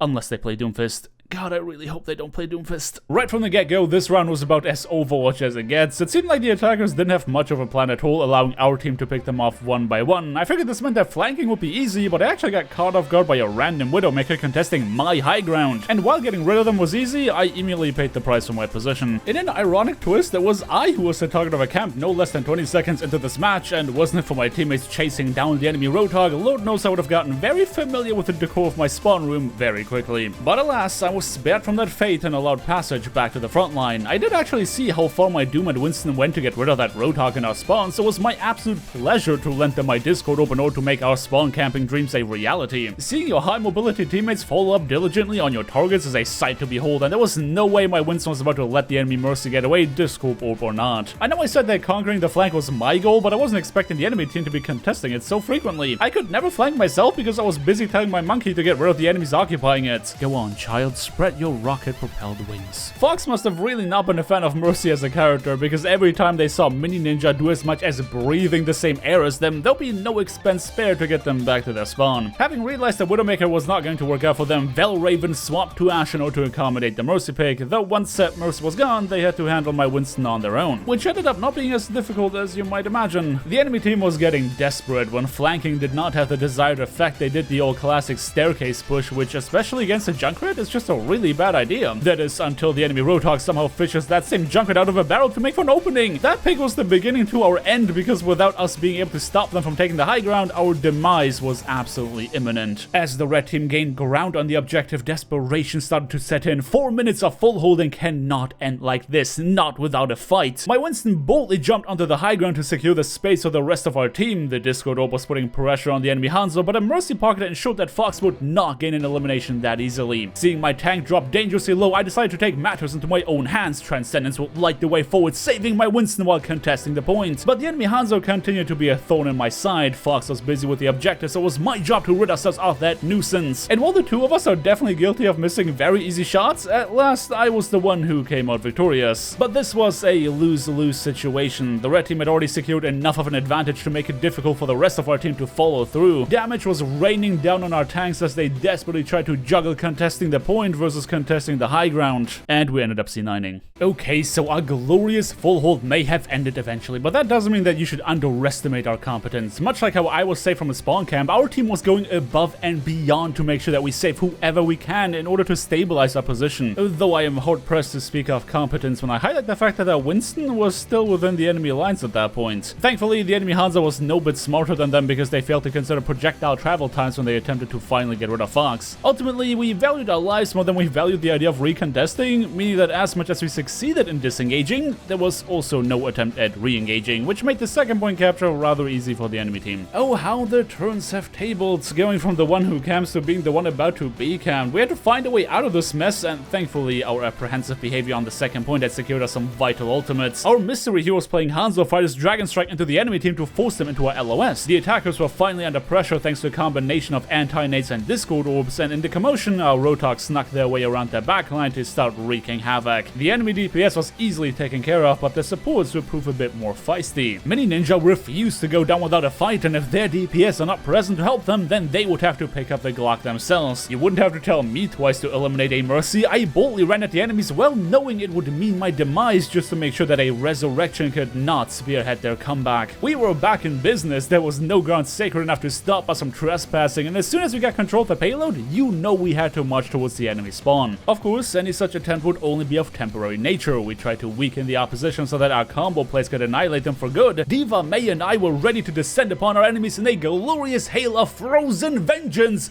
just for me to take a sleep dart to the noggin while May got absolutely destroyed. Much like Blizzard has not been known to produce anything worthwhile in recent memory, this Blizzard as well will prove to be completely useless. What was meant to annihilate the enemies now gave them a footing to strike back, meaning we were in hot waters. My Transcendence had to buy us the time to come up with a countermeasure to the countermeasure, but the red team's assault was already in full swing. I saw the enemy Hanzo in our backline, but figured my team would be able to handle them just fine. I had good reason to believe that because it was a 2v1 and my Ana landed a sleep dart, but somehow still ended up falling to the spam. Turning around in response to that was definitely the right move because my May too would get their cheeks clapped shortly after, and was for me to finally clean up the mess. That fight may have been won, but the red team was absolutely relentless in their attempts at ending this game. Our Roadhog's flanking shenanigans have also since heightened the enemy team's awareness, meaning even if they got an elim out of it, all the survivors were turned around to squash them like a bug. It is worth mentioning that I too was intending to flank, but said squashing occurred to me before I could even float my way into their backline. And it was only fitting that I was met with the hammer of justice mere seconds after returning from spawn. The good thing was that our Roadhog had every intention of making up for the failed flank. After removing the enemy Reinhardt from our spawn, they rushed over to our remaining comrades on the cart to push the attackers back to whence they came. Our spawn advantage was coming in clutch, and keeping the enemy Mercy on the respawn train meant that even when things looked bad for us, we still managed to cheese our way into safety. Mini Ninja must have been particularly frustrated with that simple truth, so in a desperate act of defiance, they flew over to the payload to bring bloody vengeance to the one who discorded them back to spawn time and time again. But Mini Ninja made one crucial mistake. They underestimated my desire to BM. Of course I blew Transcendence to keep myself alive, but no second was wasted in which I didn't follow this Mercy around. Healing my teammates was a fortunate side effect of my bloodthirst, and as soon as I caught up to them, I would deny the wings and kick them down into the dirt. Victory was ours, and I had proven to myself that even after 3 months away from the game, establishing support there still feels as good as the very first day. Wait, this video was about flanking. I'll get to you about that. But if quick play is a bit too casual for you, then what about you check out my last competitive match? Granted, that was a few months ago, but it was without exaggeration one of the most intense matches of Overwatch I ever had the pleasure of participating in. If that catches your fancy, you can check out the card on screen right now. But until then, thank you everybody so much for watching. Don't forget to drop me a like on your way out if you enjoyed this video, subscribe if you want to see more, and definitely ring that bell icon to not miss out on my next upload. I hope you guys have a fantastic day, and until next time,